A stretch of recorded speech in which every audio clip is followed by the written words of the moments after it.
In a dark part of town, a woman runs away from two would-be thugs, who corner her in a dark alley where she cannot escape. Suddenly, a boy appears behind them and tells them to run, but they only wonder what a child has to do with what is happening here. He should get lost if he knows what's good for him. The boy tells them once again to run away, if they don't want to die, that is. They both think that he is just making fun of them, or trying to act tough, but still, they need to teach him that he shouldn't mess with grown-up business. As the boy takes off the band-aid that was on his neck, a few ants start to come out of the hole he was covering, and that's when the thug's friend is ripped in half and the blood sprays all over his face.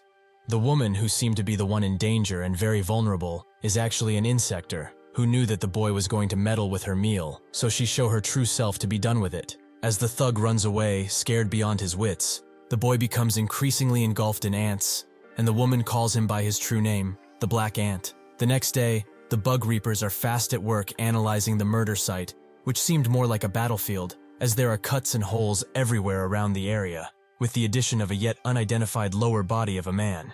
According to their witness, who didn't give them that much information due to his shock, there was a boy that was around the area. The main researcher pulls out a cigarette, and the smoke he unleashes kills a nearby mosquito, showing its pesticidal attributes. The first sighting of the insectors was in 2005, as monsters resembling normal insects started appearing in the entire world. Everywhere they go, they cause harm, whether to feed or out of enjoyment. But the most disturbing thing about these creatures is that they have seamlessly integrated into society and live among humans without a care. These are the insectors. Most people still consider them an urban legend, but they are very real. So if they ever expect someone to be one, they should contact them ASAP. Signed, the Bug Reapers. This was a pamphlet read by the class head of a certain classroom. The teacher congratulated her for reading it so well, and he notes that most of them must already know of what happened yesterday in Namundan, but it seems that the police are certain that it's connected to an insector, so they shouldn't hang about after school ends and go straight home. The class head, Cho Ah, is asked by one of her friends, Bang Se-jin, if she didn't live in Namundan, which she confirms, so she asks her friend to go home together, as she doesn't feel safe walking alone. Two guys start discussing the bug people too, with one asking if he thinks if these things are really real. The other believes it, as they have an insect in their class too. This guy, Kami-sun, who looks like a drone. The teacher asks everyone for the assignment he gave them last time, but the whole class starts groaning, which makes the teacher say that it will be graded even if they didn't do it or not, so it will affect their overall grades. As all of the students continue to groan and be angry that they didn't do their assignment, the teacher tells Cho to gather up every assignment and bring it to him once she is done. The bell eventually rings, and after the teacher leaves, the two boys tell Cho to not submit the assignments, as besides her and some other nerds, nobody has done it, so they should also sink with the ship and give it up. It's just a grade after all. They start fighting about it, as Cho clearly doesn't want to do it only because they're irresponsible. But that's when Sun stops their argument by putting his assignment in Cho's face and telling her that this is his. She thanks him with a blush in her face, but as he sits down back in his seat, he spots an ant that walks up on his notebook and seems to resonate with him somehow. Out of nowhere, one of the bullies that were talking about the assignment earlier crushes it into his notebook, killing it instantly. He tells him to stop acting like a damn drone, as all he knows what to do is what others tell him. His face is also strangely annoying, and why does he even wear a bandage on his neck? He got a hickey or something. As Sun just looks at them, Cho asks her friend what a hickey means, which makes her immediately start blushing and tell the bullies to stop, as it's none of their business. Even with that, they decide to still take it off, revealing that he only has a big black spot on his neck. This makes one of the bullies mad, as why is he even trying to cover up something like this? To seem cool or interesting. That's when he notices that an ant comes out of that hole and crawls down his neck into his uniform, scaring him witless. He falls to the ground and swears to his friend that an ant just came out of him, making his friend think that he actually lost it.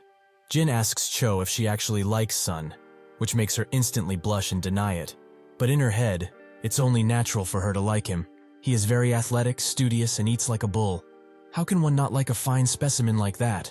Later, Cho goes to the teacher's lounge and gives their teacher the promised homework, with only her and Sun having completed it. The teacher swears at the other students under his breath and says that she and Sun are free to go home, as everyone who did not do their homework must attend the garbage collection after school. As Cho walks back, she wonders if it's okay to say this to the others, as they might get angry if she tells them about it. But she also doesn't want to go home alone, so she gets the idea to invite Sun to come with her, as he also lives in the Naemundong area, if she remembers it right. When she walks back to class, she spots Sun putting back his band-aid in a nearby mirror, and she explains what the teacher told her, that they are free to go. So would he like to go home together with her, maybe? Sun apologizes, as he cannot do that, since he has some urgent business to attend to. Reluctantly, she lets him go, and at the incinerator, the students start to clean up. But the bullies are very mad that they have to stay behind and do something like this. Jin tells them to just clean up, as they will be done quicker. But when someone asks if they will at least get some extra grade credit for it, Cho responds with no, as she is crouching down and sweeping in quite a sad fashion. Jin asks her why she isn't just going home, but she says that she's actually waiting for her, while also explaining that Sun rejected her invitation, so she has nobody to go home with. Jin is surprised that she mustered this much courage, but isn't that guy just too harsh? He could have accepted. Cho tells him that she doesn't know a thing. He is actually very sweet and cool and a bunch of other colorful adjectives. As the others continue their work, the bullies go out behind a building for a smoke break, while still talking about Sun and the ant that crawled out of his neck. The bully who saw it promises to mess with him tomorrow, as he is not done, but it seems that he won't be able to, as an insector was waiting for them, eager for their flesh. He instantly kills the both of them, with one of the bullies' heads flying directly at a classmate's feet. She immediately starts screaming and running away, while telling everyone to do the same, as there is an insector on the loose. As the insector comes out of his hiding place, he repeats the same words. "I told you." He says them again and again while killing everyone who is not fast enough to dodge his onslaught. But even if the students try to get out of his way, he just seems too fast for them. Jin is suddenly pulled back by one of the male students who is now in full survival instinct, so it's only natural for him to do something like this. As she falls, she hits her head on a rock, with Cho immediately crouching down to her level and telling her to wake up, as they have to run away now. Unfortunately for them, the insector is already behind her, repeating the same words. Cho gets up to defend her friend, but that's when the carapace of the insector opens up, and out of it comes the teacher's head, who notes that he told her to leave after school. She is shocked by this, but the teacher is extremely mad as he told her, yet she didn't do it. Now he must silence her for good. Before his mighty attack can crush her into bits, a fast and dangerous line of ants cuts both of his arms off cleanly, saving Cho's life. When she looks to see who saved her, she sees a person wearing a black suit, almost looking like a hero from the comics. As the black suit hero stands proud, Cho falls into unconsciousness, as all of this is too much for her, but the hero grabs her before she can fall. The teacher asks him why he is killing someone of his own kind, as he knows he is the famous black ant. But does he really fight for the people? This imposing figure seems to actually be Sun. The teacher starts screaming at him, as they are at the very top of the food chain. Thanks to their endless evolution, they have surpassed all other species on this planet. There is no longer a need to protect these insignificant creatures. They are not the bugs. Sun responds with a single punch that sends the teacher flying into the nearby building. He picks up both girls and gently puts them down somewhere safe, while saying that he does not fight for these people. He fights for something else. It's just like him. He is only hunting. The teacher asks if he is so malnourished that he would actually resort to eating his own, but fine. If he wants to do it that way, then so be it, as he also has a hard time finding food, so he will consume him and leave the humans be. He charges into Sun while in a ball shape, which actually manages to hit him, and even if he tries to stop the attack, it proves to be too powerful, so he is sent flying in some trees. The teacher notes that even without his arms, he can still kill a weakling like him, as if he is an ant. He should just sit still and be crushed like one. He ascends high into the air and launches himself towards Sun, who cannot hope to dodge, so he is hit with the full brunt of the attack. The teacher does this again and again, leaving Sun's body utterly crushed under all of the force, with him unable to do anything. As the teacher prepares one final attack, the heaviest of them all, Sun tells the ant to prepare for combat, as their opponent is coming. The teacher does manage to descend on him with full force once again, but he doesn't notice the gaping hole that he has in his chest due to Sun's secret weapon. With him in place, he uses transformation to remove the ants from his legs and enhance his arms, enhancing them into something truly monstrous. The teacher tells him to let go, and Sun does just that, as he throws him with full force. He doesn't stop there, however, as he uses the momentum to grab onto him and pummel him to the ground. Before the teacher can ask where his power comes from, Sun once again raises him in the air and starts crushing him slowly with his increased strength. The teacher begs him to stop, as he has not evolved enough in his life. He didn't reach his true form. Sun has no mercy for him, however, and like a used soda can, he crushes him into bits. With his objective completed, he says that he is quite hungry, so he should go and eat. But behind him there is another insector, who apparently watched the fight go down with great anticipation. Eventually, the bug reapers appear, with tons of students taking pictures, and some reporters are also there to talk about the situation. The previous researcher and a new one start looking around the area, and they notice that this place also looks like a battlefield more than anything. Perhaps some insects were fighting, but why do that, since there were people here? The other researcher remembers what the thug told him about the kid appearing, and notes that it must have been for defense, be it territorial or something else. One of the bug reaper workers tells him that the schoolgirl who survived the beetle attack just woke up and said that a man donning a black hero suit saved her. As they walk to the ambulance, they hear that one of the other students who survived gets interviewed. He says that he instantly saved all of his friends who could not escape and quickly reported the scene to the bug reapers. He spits out all of these lies with a smile, and he even tries to show them the footage that he recorded of the beetle beasts. But his recordings are blacked out and most are corrupted. The employee says that if that kid really had something, the journalists would have been on it first. So shouldn't they just get them out of here so that they don't interfere any longer? The smoking researcher tells him to ignore it, as this is not an urban legend any longer, so it's only natural for the media to get into it.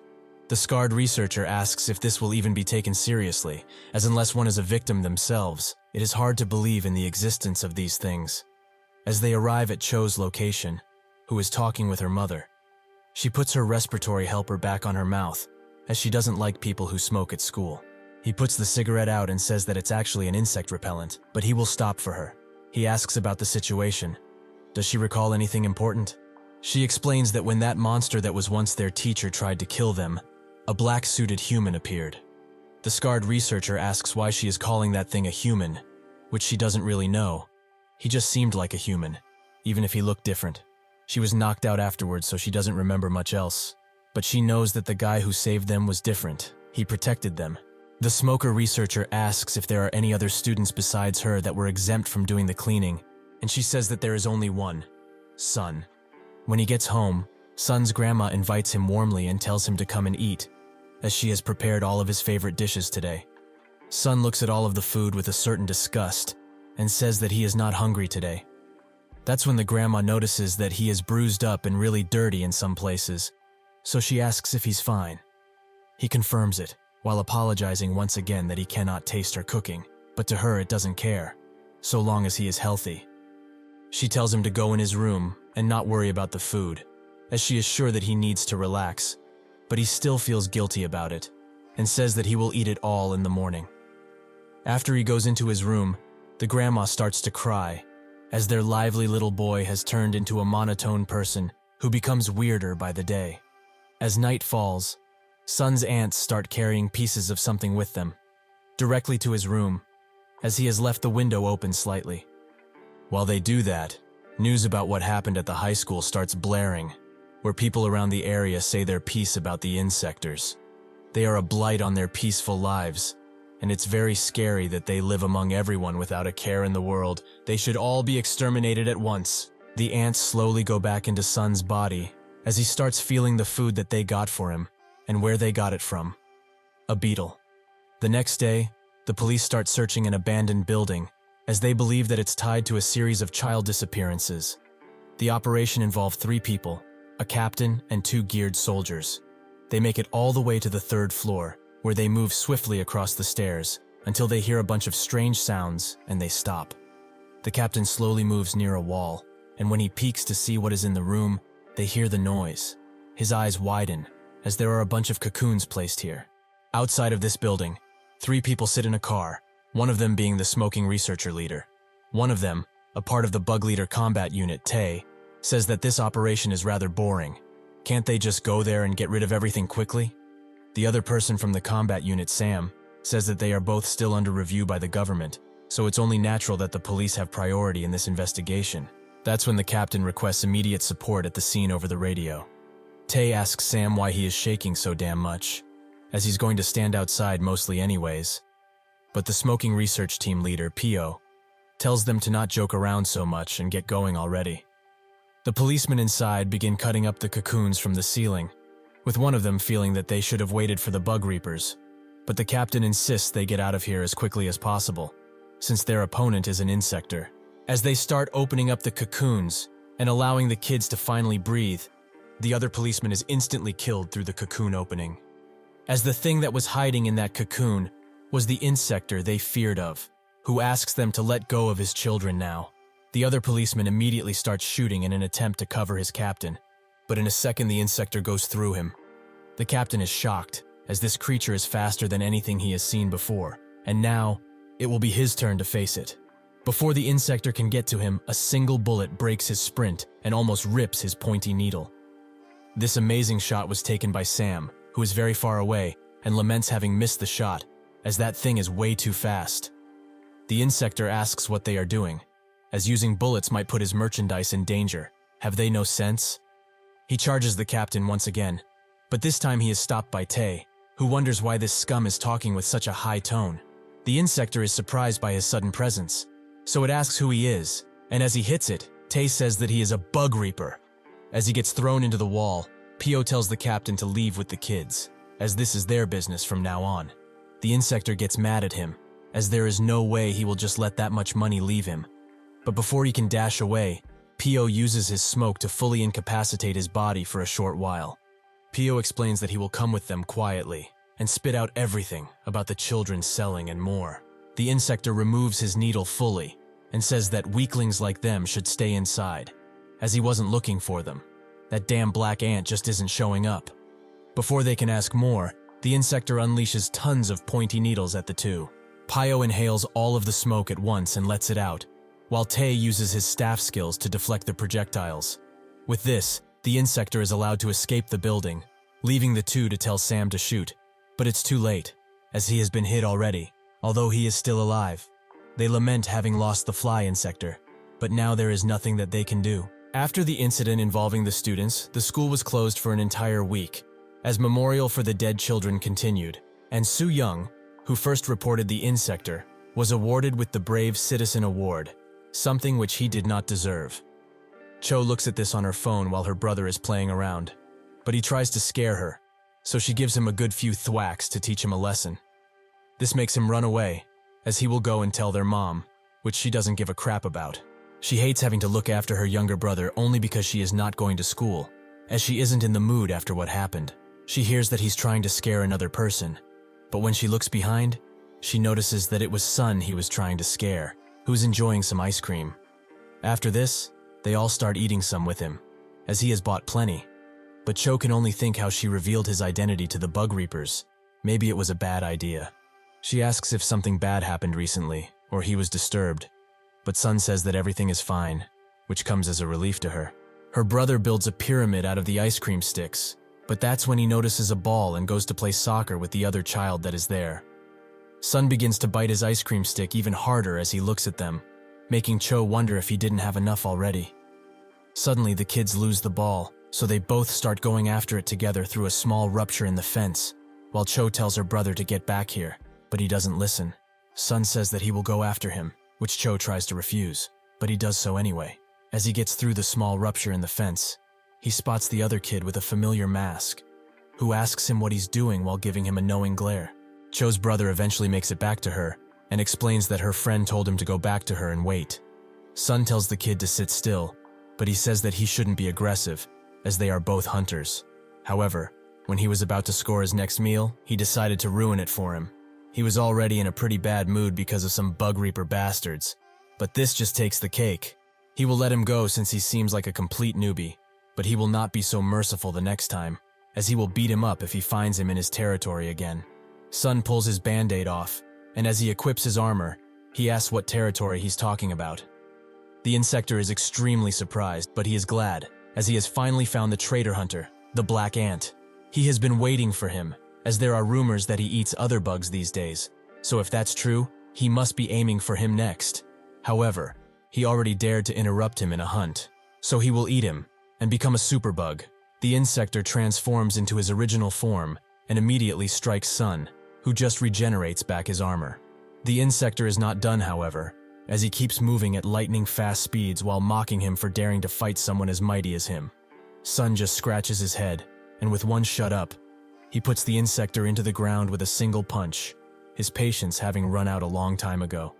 Eventually, Sun gets out of the wooden clearing and notes that he found the ball and took it back home to its owner. Cho's brother asks if he can eat more ice cream, as it seems to be too much for just one person. Cho finds his attitude rude, but Sun smiles and says that he can have it all, something which surprised her, as she has never seen him smile. She asks once again if they can have all of this, and he confirms it again, as he is very full now. In the wooden clearing, the insector's body lies desecrated, as the ants eat him slowly, but surely. After their sudden vacation is done, the students go back to school like nothing ever happened, with most just chatting about what they did with the week they had, and a myriad of other things. Nobody thinking about the insectors and how they are everywhere. When Cho gets to her class, she notices that her class, Class 3, is closed for the time being, and each student that remains was transferred to another class.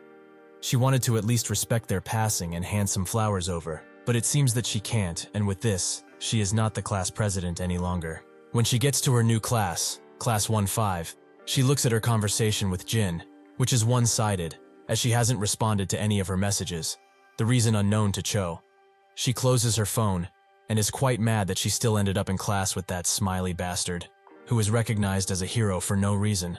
Some students that were already in this class ask him what really happened, as they all know he didn't save any of his friends. He explains that if he hadn't been swift, he would have certainly passed away, as the teacher's punches were like boulders. Cho gnarls in his direction as he explains, but a female student near them hiccups one time and then gets up to face them. She swiftly walks up to Soo-young and kicks him right in his family jewels, shattering them completely. Soo-young asks what is wrong with her, but the student, Lee Ye-jin, says that they are way too loud, and they need to be taught a lesson in order for them to shut up. The other student that was acting cool with Soo-young immediately turns into an order-receiving soldier, as he does not want to mess with the famous Ye-jin. He gets out of her way immediately, with Cho admiring what she did and how confident she is in herself. Before she can walk out of the classroom completely, however, she meets face-to-face with Sun, who just looks at her before moving beside her to get into the classroom. As he enters the classroom, Cho invites him to sit next to her, and he does just that. But as he does it, she explains that Ye-jin is really cool. She actually managed to shut Soo-young up by kicking him into a world of pain. Apparently, she is also a real deal in this classroom. As she keeps yapping about the new class and so on, Sun just opens up a bag of chips and starts eating it before class starts, to appease some of his hunger. After the class finishes halfway, Sun tries his best to study, but his stomach just keeps growling, which is quite audible. So Cho invites him to join her for lunch later, as he seems quite hungry. He agrees, but as the teacher explains what will and will not be on the test, Sun suddenly feels the presence of another insector, which hits him like a truck, as all of his senses tingle. After class inevitably ends, before Cho can even ask him to get going, he sprints out of the classroom, making her think that he really is hungry. Sun immediately jumps the school fence and starts running like his life depends on it, while the two bug reapers, Tae and Pio, discuss whether or not that fly insector is still alive or captured by someone else. Pio suggests that perhaps he is dead, as it seems that there are other beings that are hunting the insector for one reason or another. As they turn the corner, Sun bumps shoulders with Pio, making Tae scream at him to respect his elders, so he should at least apologize, but Sun does not stop running. Pio tells him to let it go, as that kid is probably just hurrying along somewhere important, but Tae still feels the need to scold him. They both arrive in the teacher's office, where they pull Cho out of her class, and Pio explains that they are here to interview the student who went home when the school cleaning was happening. Cho is surprised to see the smoking bug repellent bug again, but says that the student they are looking for just bolted home just moments ago. Perhaps he was really hungry. Tae believes that it was that rude student who bumped into them earlier, but with their business done, Pio hands Cho a business card and says that she should pass this on to her friend whenever she has the chance to. With that, they decide to go visit Sam at the hospital while Cho just looks at the card, which has a few words of information and a phone number. Below a bunch of roads, deep inside of some long-forgotten tunnels, the insector that Sun had felt waits patiently, and sure enough, he arrives, ready to brawl in his full ant suit. The insector slowly descends from his waiting spot, and beckons him to come forward, clearly challenging him to a fight. Sun is the first to attack, but his attack is redirected, and the insector uses his other hands to push him away. This does not stop Sun, however, as he moves in to throw another punch, making the insector start to wobble and move weirdly. This is not because of Sun's punch, though, as he notices that one of his ants is on a piece of silk that is connected to the insector.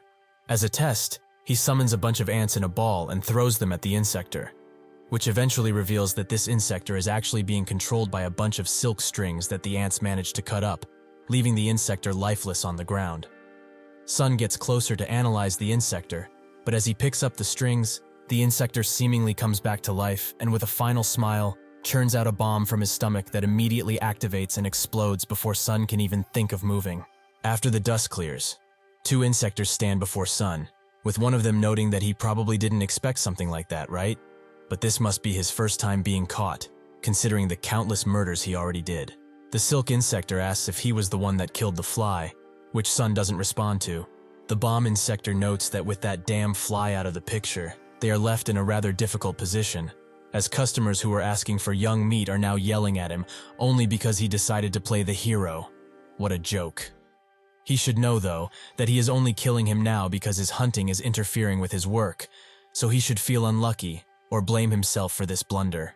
Before he can shoot another bomb, the silk insector decides to rip Sun's head off completely with a kick. But no blood spills out as she does this, as this was just a shell that Sun left behind. She is surprised when she sees this, but the bomb insector, who calls her Silky, says that they have been fooled. That bastard got away.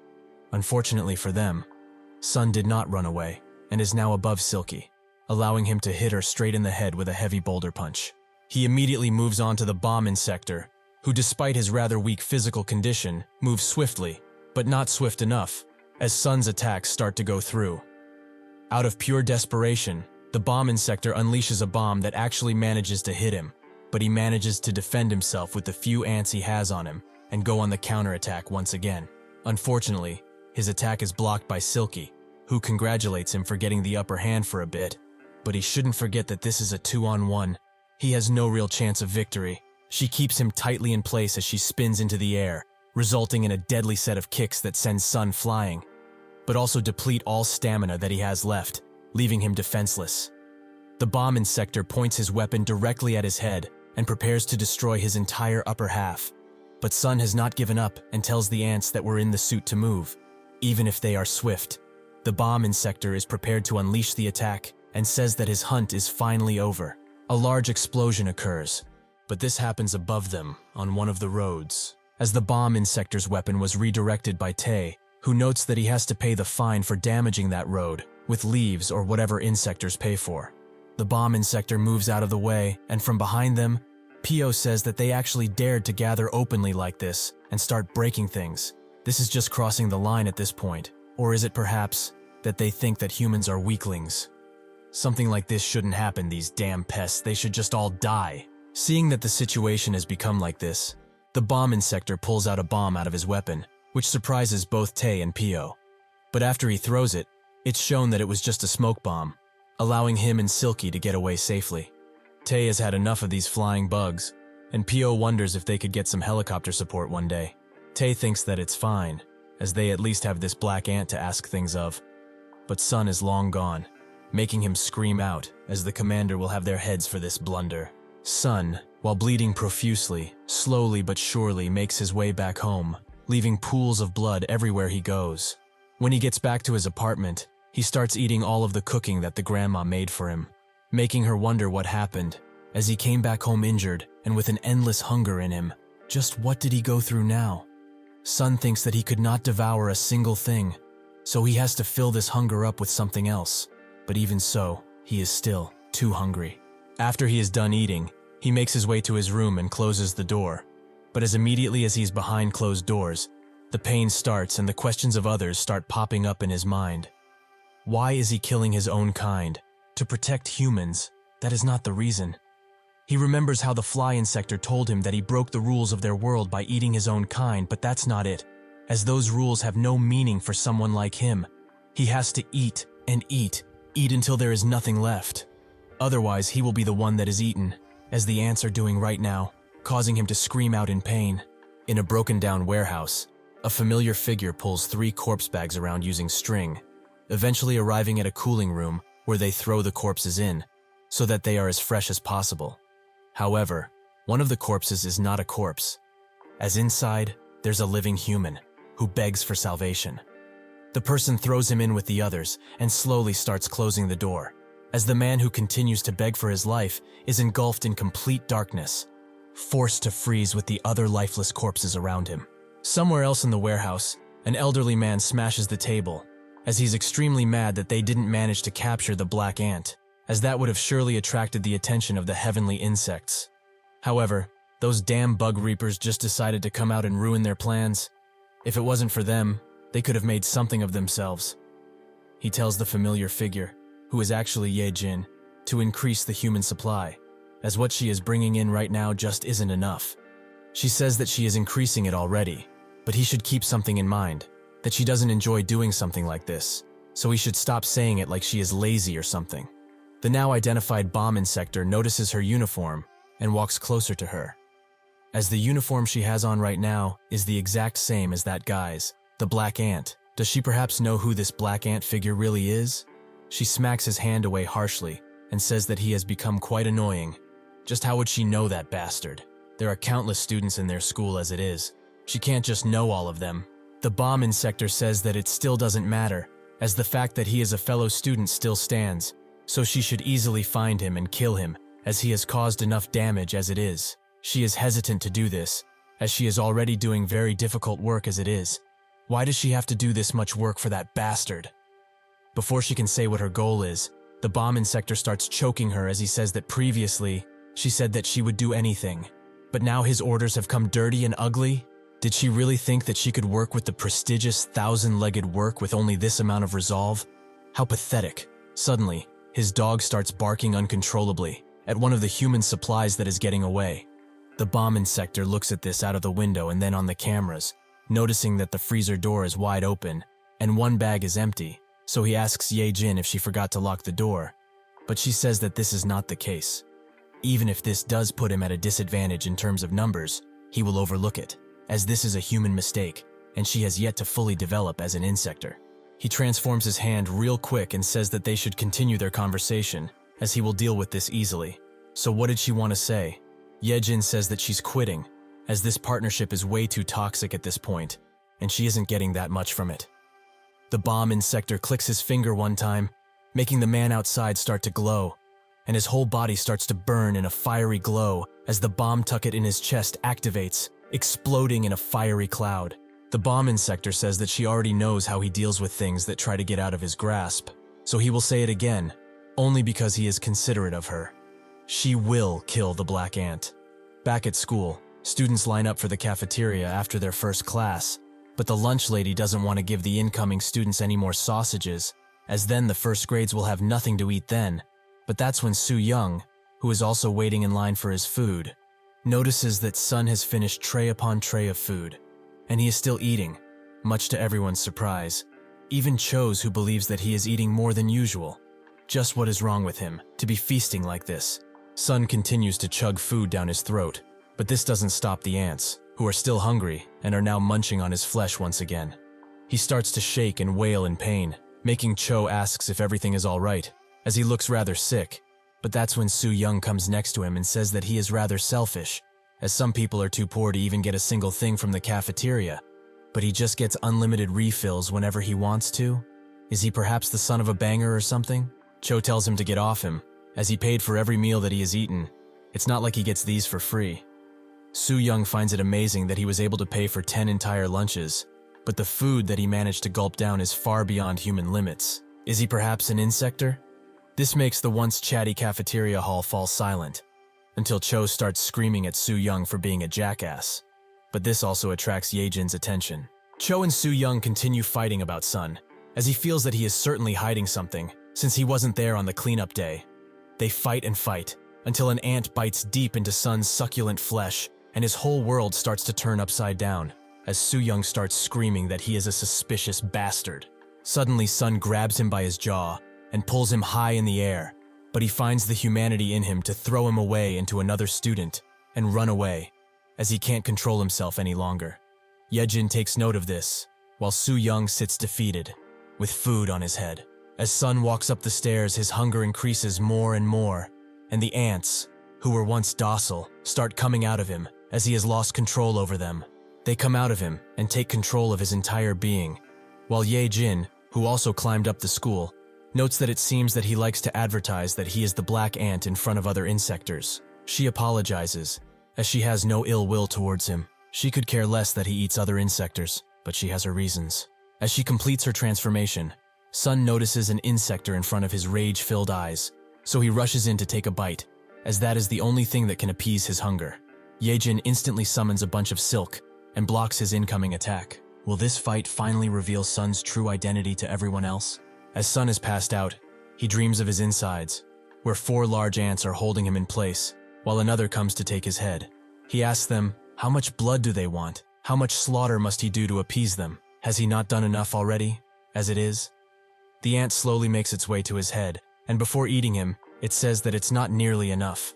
That's when a red ant comes to his rescue, and much to his surprise, slaughters every single ant that stood in his way, as it is much bigger than them. He can only wonder what this is about. As he wakes up in his bed, his hunger and pain seemingly subsided. He gets out of bed, but doesn't remember a single thing about what happened on the roof. Did the ants manage to kill that girl, Yejin? His grandma says that he is finally awake. He should eat something to reinvigorate himself, but Sun refuses, as he is quite full. The grandma wonders why that is. Did he perhaps catch any bugs? He doesn't remember anything of the sort, so he asks how he got back home. She explains that a tall girl carried him here, the one with yellow hair. She brought him here while she was all covered in blood, but she was rather suspicious. Is she of the same species as he is? Sun says that they are just in the same class, while wondering why the ants calmed down, as if they hadn't eaten her. Just what appeased their hunger? Suddenly he feels another insector signal, this time from someone else. Someone is calling out for him. The bomb insector and Ye Jin sit in a calm and unpopulated field, with the bomb insector saying that she made his job even more difficult. She says that she tried her best, but the bomb insector says that if she did, she should have killed him and be done with it, but she didn't. She gets mad at this, as she can see the amount of injuries that she has. If he really wants him dead, then he can go ahead and fight him. That guy is no normal insector. The bomb insect's eyes turn vicious as he feels Sun's presence, who is hiding under the train bridge, only visible after the train passes. They both start to transform, as the bomb insector tells her to not be a disappointment now, but she tells him to shut up and do his job. She rushes into Sun with a kick, but he easily blocks it and creates a mighty punch that hits her right in the stomach and manages to break some of her carapace armor. She feels that he has gotten stronger, but instead of finishing her off, Sun decides to ignore her, as his target is the guy behind her. She starts screaming at him, as this fight isn't over yet, but he says that the bomb bastard will run away if they continue to fight. The bomb insector calls her a useless weakling, but even with this, Yejin grabs Sun's leg and tells him that even if he thinks that way, ignoring her like this is too damn ugly. If she can't catch him, then how could she ever achieve her goal of taking revenge on the celestial insects? How can she possibly do that? The bomb insector calls her a useless thing that is crawling on the floor like a true bug, but now she can be disposed of without any remorse. Yejin asks him to stop, as they had a deal, but the bomb insector says that she doesn't know a thing. Did she really think that he would help with her revenge? Who in their right mind would dare to rebel against the celestial insects? After everything was done, he was planning on giving her to them, just as she deserves. Yejin damns him for all that he's worth, as she has endured gruesome things because of him. But now, she will be put down by him like a sick dog? The bomb insector thinks that the end for worthless beings is pointless struggle, but she should be happy as she won't go out alone, if she keeps holding on to that leg, that is. Before he can fully activate the bomb inside of her, Sun moves swiftly to get out of his line of sight and attempt a sneak attack. But that's when a bomb near Yejin blows up, making the bomb insector laugh.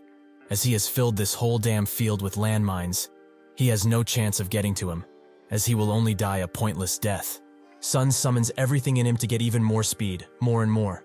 He starts to turn blood red, just like the ant that rescued him in his dream. Redder and redder, until not even the bombs can catch up to him.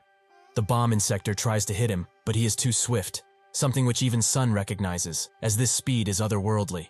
With this, he is able to easily take out the bomb insector by tearing off his entire head.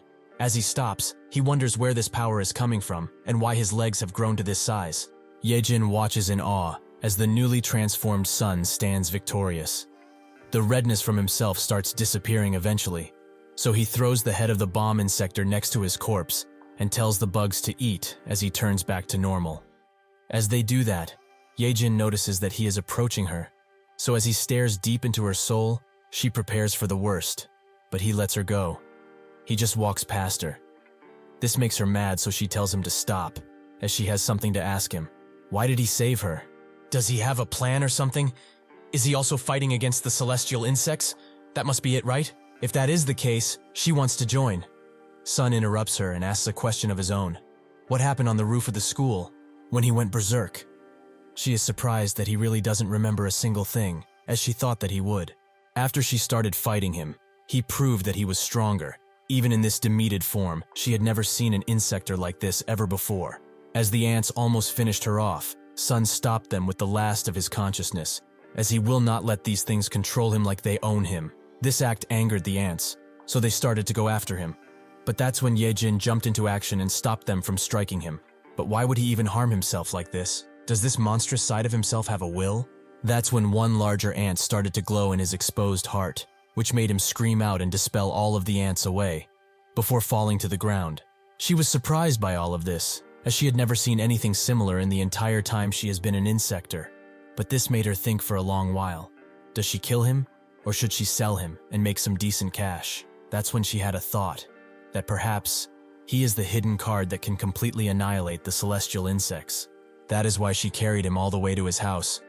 But from now on, he should think carefully about his next move. He has become the target of the celestial insects, and since this bomb bastard is dead, the supply of humans in this area will decrease.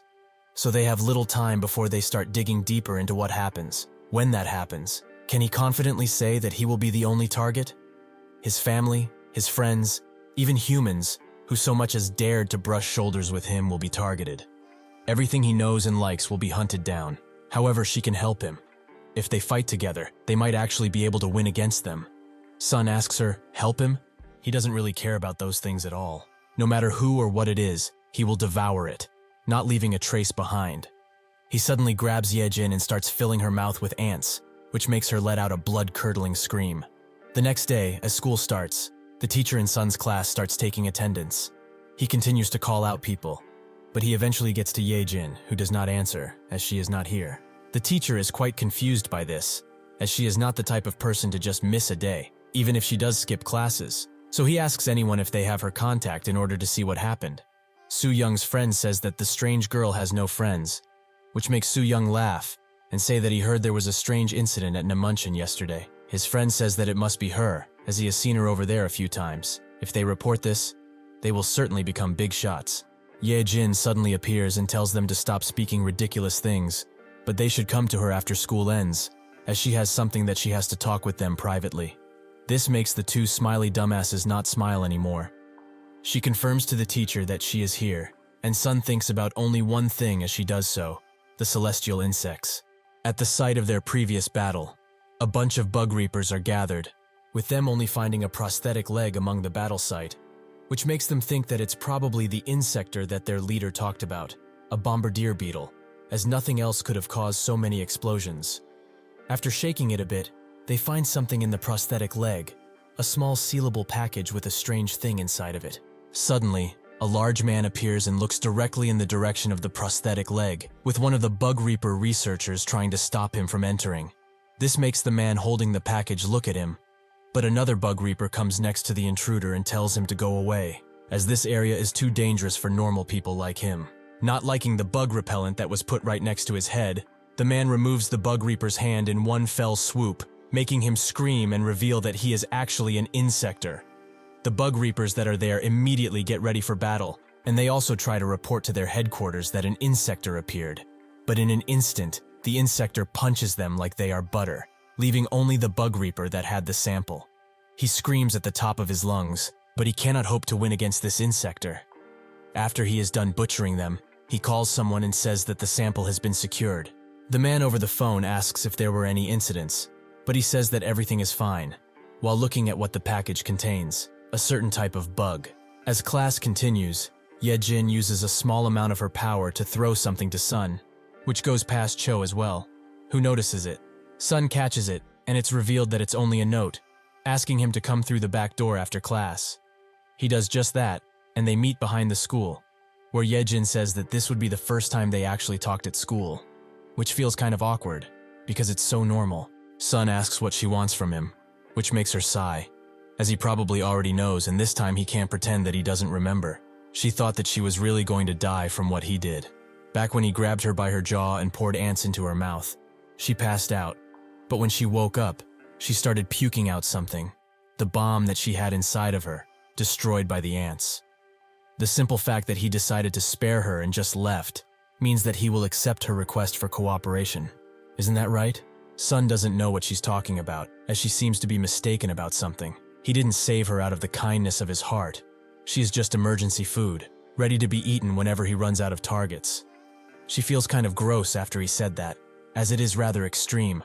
But really, he should think about things carefully. Did he just forget what she said? He is now officially the target of other insectors. In essence, all insectors have a single shared purpose: to drive humans out from the top of the food chain and become the true apex predators. To achieve this, they are growing in size and are adapting to anything that gets in their way. Even so, Sun really has no interest, as it doesn't seem all that important to him. Cho looks at the two of them, having a pretty active talk, and she feels kind of jealous, as she didn't expect those two to actually become friends, as she doesn't feel any connection between them. That's when she notices two boys looking at the news on their phone, where it is shown that a new insector fighting suit has been made, and it looks very cool to them. In that facility, Tae is getting suited up in the suit, while Pio and Sam watch. Pio asks how it is, which he confirms that it isn't bad. But does he really have to wear a thing like this? Pio explains that very recently, they lost 4 members in an accident. He doesn't want the same thing to happen to his team members, so if he can increase their survival rate by at least 10%, that would be plenty. Even he might take one and wear it if it works well enough. The leading Bug Reaper Science and Technology Department leader, simply named Doctor, says that they will see if that is possible for someone of his stature. With the preparations done, they will now conduct a physical test, which Tae doesn't feel so good about, as he doesn't have a weapon. Pio tells him to use the built-in dagger that is positioned in his right arm, but he should be ready now, as they will let the insector in. Tae still has more to say, but at this point nobody will listen to him. They order the tiger beetle they captured to transform, which makes the insector mad, as he doesn't like being ordered around. But they tell him that he can go all out and do as he wants. This makes him smile as he transforms, as it's been a while since he tasted the thrill of a real kill. In the second he transforms, he disappears from Tae's field of vision, appearing right behind him and throws a mighty punch, but Tae manages to block it with ease, which makes him say that this suit might be worth something yet. Pio says that it increases his physical abilities by more than 80 times that of a normal everyday human. As the insector dashes away once again, Doctor tells him to be cautious, as that thing can reach a speed of 300 kilometers per hour, or 186 miles. The insector attacks him once again, but this time he is prepared, so he manages to cut him a bit with the blade and kick him with his superhuman force. Even though he has just been injured, the insector smiles, as this is extremely fun for him. Unfortunately for Tae, his left arm broke because it was hit 2 times, which they note that this must be the suit's limit currently. But the doctor can't help but wonder if it can withstand even more. In an instant, the insector jumps on him and starts choking him out on the ground, but that's when the suit unleashes a large quantity of volts into the insector. Doctor explains that once he has received some real damage, a current of 100,000 volts will go to the insector he is currently facing, which makes Tae wonder why he told him only now. With this, the test is completed, so they pull the insector away from him and send him back to his cell, as captured inspectors are valuable for their organization. As he leaves, the insector turns around and tells Tae that they should play again sometime, as this round was quite fun. This naturally weird out Tae, or angers him, or maybe both. Pio walks away from the testing area and thinks about the recent incident, where 3 combat personnel were killed in the blink of an eye. So if the insector is awakened, will the suit really make a difference? However, there is no way that such a situation just happened out of the blue. He must go and investigate further and find if there's anything that could help them. He goes into a library and starts reading things. He reads and reads, almost emptying up an entire shelf of books. In the end, he doesn't find anything of essence from the books, just stuff that they already knew, so this is a waste of time. That's when he notices a book tucked away deep in a bookshelf, named The Ant Castle Project. Ye Jin is mad that Sun is still not listening to her after all that she explained, but he should know that her real target is a certain person, which Pio also finds in the project book, named Kijima. Sun suddenly grabs Ye Jin and tells her to repeat the name of that person. Who was it? She says that it's the leader of the celestial insects, Kijima. Sun still remembers the time when Kijima killed his mother, who even in her last moments, assured him that everything was going to be fine. After school is done, Ye Jin grabs Sun tightly and says that if he doesn't have anything to go today, they should go somewhere. Sun refuses, which makes her think that perhaps he is actually going to go hunting, as there might be some insectors near. But Sun tells her to stop talking nonsense and keep her distance. Ye Jin tells him that it's a real shame that he acts in such a way.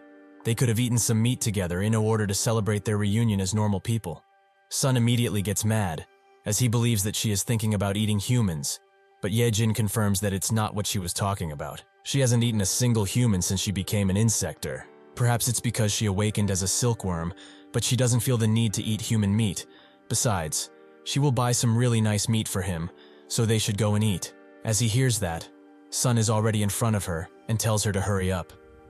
They go to an all-you-can-eat buffet, where they both top their plates with good cuts of meat. But Sun is rather impatient at waiting for the meat to be done, since he could also eat it like this, and nothing bad would happen.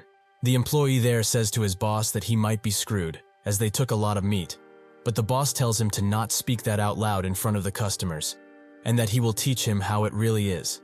This is how buffets make their money in the first place. People take a lot of meat since they are hungry, but they can't eat much in the end, so they will charge a penalty for the meat that is left over, which is where they make their money. As he keeps bragging about the genius of the man who came up with this idea, the employee tells him to look at them, as all of the meat is done. They both unhinge their jaws as they slurp down the meat within seconds. As they continue eating, Ye Jin asks Sun how he knows about Kijima, which makes him think again of his mother, but he refuses to tell her. She says that it's fine if he wants to keep it to himself, as that guy just probably went after his family, like he did with hers. Her mother and father were both killed by him, and she can never ever forget the words that he said when he left her alive only. They do not kill their own kind, but they also don't need these inferior beings any longer, so she should awaken and become as powerful as she can. Sun continues eating while she explains, which makes her order another tray of meat, since they have almost run out. The owner looks at this and tells the part-timer that he is officially cooked. After they are done bankrupting the buffet, they go and get something to drink, with their orders being quite specific. She also asks what he wants, as he is at a distance for some reason. As he tells her, he feels that an insector is near. He closely analyzes everyone, until he notices someone smooth-talking a lady into coming to his house, as it's better than a cafe since he is an artisan at making coffee. She feels that his approach is a bit forward, but he makes her laugh by saying that he will eat her up. He does manage to make her laugh, not knowing that he meant it in the literal sense, as this guy is an insector. After Ye Jin is done picking up the drinks, she notices that Sun is shaking and looking at a couple, making her wonder if he feels lonely. He explains that the guy is an insect, so he will be going after him. Later, Cho takes the bus to the hospital where her friend, Se Jin, is still hospitalized because of the incident. She goes up to her room and asks if she would like to meet face to face. But after not getting a response, Cho leaves the gifts she got from her and a letter. As she walks away from her door, she notices two people arguing, a man who asks how he dared to shave the head of a child that was about to debut, and a doctor who says that if they did not take action right then and then, she would have been in danger. This makes Cho remember that Se Jin was very excited that she passed her audition to become an idol. That's when a gorgeous nurse walks past her, who is smiling for some reason. Se Jin sits in her bed, still thinking about what happened that day, but her door suddenly creaks open, making her scream out, thinking that it's Cho. It is not Cho, however. It's the pretty nurse, who doesn't seem to be a nurse at all. If this is how nurses looked, I'd pray for being hospitalized. She says that she must be really angry at the people that did her wrong, but she shouldn't bottle it up, like she has been doing. She pulls out the strange parasite thing that we saw previously and says that with this, she can have revenge on those annoying humans. She gives it to Se Jin, who is too puzzled to refuse. But the second it enters her system, she starts convulsing all over the place, and she also screams out, making the woman laugh, as this is exhilarating for her. The woman and the smooth talker arrive back at his place, which is a pretty big mansion with a pool inside, which the woman is pretty surprised by, as she has never seen something like this. The insector tells her to not be so surprised, as it looks pretty embarrassing, but she should go ahead and play all she wants in the water. He kicks her into the water as he says this, but as she starts swimming, she says that the water is just too deep for her, as she is already tired from it, but she can't find him anywhere. This is because he is actually below her, smiling ear to ear at the prey that he's about to consume. Seeing that the man isn't anywhere around, she decides to get out of the water, as is pretty tired as is. That's when the man grabs her ankle and pulls her deep into the water, before taking her even deeper and knocking her out completely by throwing her at the bottom. As she floats, the man sits next to her and thinks that this is rather boring. He wanted to try something new, because he usually just orders for human meat whenever he is hungry, but whatever, as now he should go ahead and consume her before she decides to wake up. As he unhinges his jaw, he notices something very strange, a black figure that is changing shape right outside his window, which is also giving him an all-knowing look. After Sun transforms completely, he punches through the glass without any remorse. Before the insector can even react, Sun rushes him with a deadly dropkick that sends the insector flying into the wall. This isn't enough to stop him, however, so he rushes back in and punches Sun, something which sends Sun back a bit. As he flies through the air, Yejin uses a silk technique in order to completely engulf the insector and catch him in a cocoon of silk. She also pulls out the harmless woman out of the water, who did not suffer any serious injuries. Yejin notes that it was a good thing they decided to follow after them, otherwise she might have been minced meat by now. The insector is very mad with them, and asks what kind of bastards dare to disturb someone else's meal like this. They both get in front of him, and he asks if they can even handle the consequences of attacking him. Do they even know who he is? Sun doesn't care, as he will consume him nonetheless. Yejin tells him to stop, as if they capture him, he might prove to be useful to them, even if he does seem like a bastard. The insector finally gets who he is that black ant fellow who hunts his own race only. He naturally heard the rumors about him, but he seems to be more troublesome than advertised. However, he is going to devour him and his little fairy friend. As he starts to transform, Yejin tells him to not even try it, as he can't hope to get out of his restraints now. But unfortunately for her, he starts doing just that, as they have severely underestimated him. The two have seconds to move out of the way, as the insector unleashes a myriad of scorching hot blades that even manage to hit them, but not at full speed, which reduces the damage they take. After the blades are done flying about, and the insector has made some distance between them, he explains that they shouldn't have been so confident just because they hunted down some small fries, as they cannot hope to defeat him, a member of the heavenly insect. Their arrogance will be their undoing. This is Zigana, a pond skater insect. He beckons them forward, as he wants to see what they are capable of, so they both jump at him while unleashing their techniques. But Zigana smoothly blocks them and uses his twin sword technique to slash both of them in a heartbeat, showing just how much power the heavenly insect group has. As Sun falls from the air because of the attack that pierces him, Zigana prepares to unleash another attack in order to finish him off, but Yejin arrives just in time to get Sun out of the way. After she lands, she wonders how he can get this much speed, but seeing that he is able to stand on water, it's probably his ability. If they go anywhere near the water, it will be a kill zone, as he is very swift there. She thinks that all of the heavenly insect members are very strong, even among other insectors, but she never thought that it would be to this extent. As she thinks, Sun just decides to go in once again, while telling her to lay some silk thread on the surface of the water. She doesn't know what is going on in his dumb head, but she does this nonetheless. Sun charges in with even faster speeds, as he wants to manifest that red power once again. He needs to, in order to win this fight. As he approaches Zigana, he cuts one of his antennas off, making Sun think that he needs to get rid of his dual swords, as these things are the main issue in this fight. They continue to trade blows, with Sun becoming progressively redder and redder as the fights go on, with his punches also becoming more deadly. However, as he tries to go for another punch since Zigana is now defenseless, his face is suddenly revealed as his face armor is cut in half. It seems that the swords that were in his back aren't just for decoration, as he put his other swords on his legs and is now pulling out the swords from his back, revealing his true fighting form. With his newfound speeds, he unleashes a powerful attack on Sun in the blink of an eye, which makes him bleed. Zigana then notices that there is thread all over his swords, something which he did not notice, but even so, she is too arrogant with her movements, as she cannot hope to injure him enough. She uses all of her power in order to cut his head off, but his armor is just too strong, so he smiles as he strikes the water below him, creating an attack that pierces through Ye-jin with ease. She starts screaming from the pain, and Zagana, thinking that he needs to end her existence in a flashy fashion, throws one of his swords in the air, which will definitely hit her. However, before it can do that, Sun moves swiftly and grabs the sword, allowing him to pierce the arrogant Zagana with his own blade. He tries to hit Sun with his remaining sword, but he defends himself with all that he can, while sending ants through the sword, which go and eat Zagana's inside slowly, making him scream out in pain. Before he can fully kill him, the buff insector from before comes around and socks Sun straight in the face, sending him flying towards a wall. He notices that they actually managed to defeat this dumbass, so he throws an invitation card near Sun, as strong people are always welcome. This card is for a certain club, named Six Shot, a place only for the strong and vicious.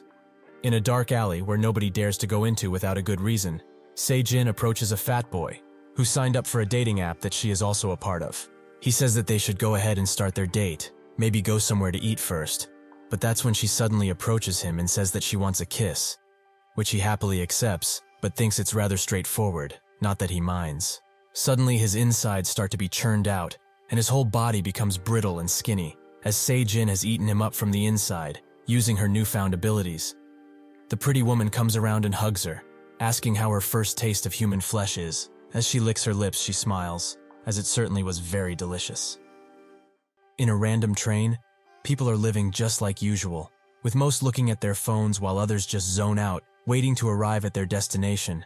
But suddenly a man starts talking to himself out loud, apologizing to someone or something as it's hungry, but he doesn't know how to feed it. That's when he gets the directive to consume, and a large tentacle mouth comes out of his mouth and starts consuming anyone that stands in front of him, and in such an enclosed space, it was easy for him to kill all of them, but now he has enough food to feed the thing that was commanding him. As Cho walks to school in the morning, she notices Sun, so she moves a bit faster to catch up to him, but when she finally does, she notices that he is all beaten up and pretty swollen, leaving her quite puzzled. When they walk into school, she asks how he got so many injuries, with him explaining that he just had a fight, that he won, but he also lost, if that makes sense. Cho is surprised by this, as he doesn't seem to be the type that gets into fights for no reason. But Sun says that he really couldn't help it at that point. When Cho looks in the class, she spots Se-jin, who finally came to school. She jumps out at her because she hasn't seen her in a long time, and also asks if she's fine, as she didn't get to visit her at all. Se-jin says that she just didn't want her to see her hair like this, but Cho says that it suits her, and the bracelet that she is wearing is also really cute. Cho notes that Sun is also in the same class with them, and Se-jin asks if someone is sitting in this seat. Cho explains that this is the seat of Ye-jin, the leader of the class, and probably the strongest person too. In a pretty small apartment that could be considered a storage room for most, Ye-jin sits in her makeshift bed, as she is still recovering from her injuries. She also messaged Sun about if he is going to school or not because of his injuries, but it seems that he is already at school, making her wonder what kind of regeneration he has. She also thinks that this is the first time she ever skipped school without even going to attendance, which is quite weird to say the least. Back in class, Soo-young spots that Se-jin is back, but with an entirely new haircut. He greets the former idol trainee and also looks at the back of her head, noting that it must have hurt tons when it happened. Well, she just cracked that part of her head, so she should consider herself lucky, as the other kids died, even if they ran desperately just like her, in order to survive at least one more day. Naturally, those who are meant to live will most certainly live. Since she survived in such a healthy manner, it's fine if he feels a little less sorry for her, right? She survived for goodness sakes. Se-jin has had enough of his heartless yapping, so she gets extremely mad and a red glint appears in her eyes, making Sun perk up, as he just felt the presence of an insector. But before Se-jin can do anything, Cho gives Soo-young a punch that almost knocks him on his ass, making Se-jin calm down from her fit of rage. Cho starts screaming at the top of her lungs. He's a crazy bastard that doesn't even know how to apologize properly. He's a little less sorry? How could a bum like himself say that when he was the one that threw her away to save his sorry ass? He should apologize properly now. With a rather calm expression, Soo-young apologizes to the both of them, but as he walks away, he notes that everyone is giving him a hard time because of what happened, but they will soon find out that they messed with the wrong person. Sun continues feeling this familiar yet unfamiliar energy. It is unstable because it resembles an insector, but it really isn't. and he also knows where it's coming from. Saejin, in the same train where the possessed man started eating all of the passengers, it seems that he ate enough to not even resemble a human anymore. Two bug reapers come to clean the place out. Younger brother Ko and older brother Ro, who are both disgusted by what they see. Ro wonders if this guy is similar to the insects that were in Seongchun, but Ko says that this larva-like thing and those guys are very different. Even so, Ro says that it's better to take this guy in back to the headquarters, as that old man would surely be very happy about it, since he will have a new toy to play with. The larva insector starts screeching and charges into Ro, but Ko manages to catch it with his knife and starts shooting it with his shotgun. But as Ro tells him to keep the damage to a minimum, he gets slapped away by the insector, who uses its tail to throw him into a window. Naturally, Ko is worried for his brother, but he forgets about that worry once the insector chooses to try and whip him out of the way too. Unfortunately for the insector, Ko is much stronger when it comes to pure strength, so he grabs the insector and throws it high into the air, allowing his undamaged brother to go ahead and slash the insector's neck off. Ro asks if he really thinks he's that weak, but Ko laments having killed the thing, as he tried to catch him without damage. But he just cut off its head with no rhyme or reason. Ro notes that it's about time they go back, but that's when a really small larva, all too similar to the big one, pops out of the corpse, which looks at Ro and beams itself into his head in a split second. Ko asks where it went, as he didn't quite catch it, but his now controlled brother notes that they shouldn't worry about it and head back to their headquarters. Eventually, they arrive at the Bug Reaper B branch, Sector B, where Ko notes that when that old man sees what they got for him, he will be so surprised he will die from it. Rose says that the old man is already on his deathbed, which surprises Ko, as he didn't expect such a grim comment from him. But he doesn't get to ask him about it as Tae and Kim greet them, as they heard they caught a pretty large larva. Unfortunately for them though, they caught something much faster, and were the first. Ko notes that if they hadn't stopped on the way, they would have been here first, but Tae says that it's their fault, since they stopped during working hours. Also, why is the packaging torn? Did they perhaps try to carry it together because it was too heavy? They actually caught theirs in almost perfect conditions, except the burnt parts, but this only shows the difference between them. Without saying a word, Ro bumps into Tae hard and leaves, making him wonder why he is like that, but Kim thinks that he's just being moody again. In the autopsy room, the old man gets the news that the Rocco brothers captured another creature of the same type, which comes as a surprise for him. Just why are these creatures everywhere? From this one, he manages to pull the parasite out before it can switch hosts. At school, the bell eventually rings and everyone gets up to go home. But Cho invites Seijin to an eating spot, as they haven't been to one in a long time. She agrees, and they eventually find a spot that suits their needs. But Seijin is quite confused by Sun's presence here. Are they dating or something? Sun tells her to mind her own business, and Cho becomes flustered as he was just hungry. They start staring down at each other, creating an atmosphere that even Cho can feel, as it's quite tense. After the meat is eventually done, they start eating, and after having a nice meal, they get some drinks and start walking around town, while Seijin and Cho talk about various things, looking like nothing ever happened and life has just gone back to normal. However, when Seijin gets a phone notification, her entire mood changes, and she says that the teacher called her back to school. But Cho says that it's fine, as she had a lot of fun hanging out. They say their goodbyes to each other, but Sun just looks at her, knowing full well how dangerous she has become. As they walk back home, Cho notes that Seijin is much cheerier than before, so they should do this again tomorrow, to cheer her up even more. Sun agrees, but that's when Cho remembers that she forgot to give Seijin the history handout that they were supposed to turn in tomorrow, so she should go ahead and bring it to her. She tries to leave, but Sun suddenly grabs her arm and says that she shouldn't go. Seijin naturally isn't going back to school, as she was actually messaged by her next victim, who doesn't know that he will become her meal. Sun tells Cho that she was just discharged from the hospital, so he is sure that the teacher will understand and make an exception for her. They should just go home together. Cho, with a deep blush in her face, agrees. While walking home, Soo Young and his friend notice that Seijin is getting in the car of some man, with his friend thinking that he is her father, who seems to be rather cherry. Soo Young tells his friend that he is too pure for this world, and in the first place, that girl doesn't have a dad, never had one, but this sight gave him all of the information that he needed to know. She screwed up bad. When night arrives, Yejin decides to go out to town, as she wants to try out the club that she and Sun got invited to. But maybe she didn't think things through, as clubs usually check people's IDs, right? She eventually arrives at the 6-Shot Club, but she thinks that she won't ever be able to enter, as the line extends out to the road. Just what are people waiting for? She starts messaging Sun to come, but he refuses, as he is eating, so he is currently unavailable. She laments having to leave only because of Sun's stupid gut, but that's when a man asks her if this is her first time here. A man that she recognizes all too well. He notes that her voice is quite similar. Have they seen each other somewhere else before? But he would have remembered her though. Naturally, this is Zigana, or his human name, Park. Because of this, Yejin thinks that she is extremely screwed right now. Without much thinking, Zigana invites her inside, and even if she tries to refuse him, he insists and insists, until eventually he gets her inside, where everyone appears to be having a good time, and there are tons of sparkling lights, something which attracts her greatly. Zigana asks what she thinks of this place, but she is too busy trying to touch the light sources, because she is a moth after all, and moths are very attracted to light. He asks her what she's suddenly doing, but even if she wants to grab all of the lights, she knows that this isn't the time to be doing that.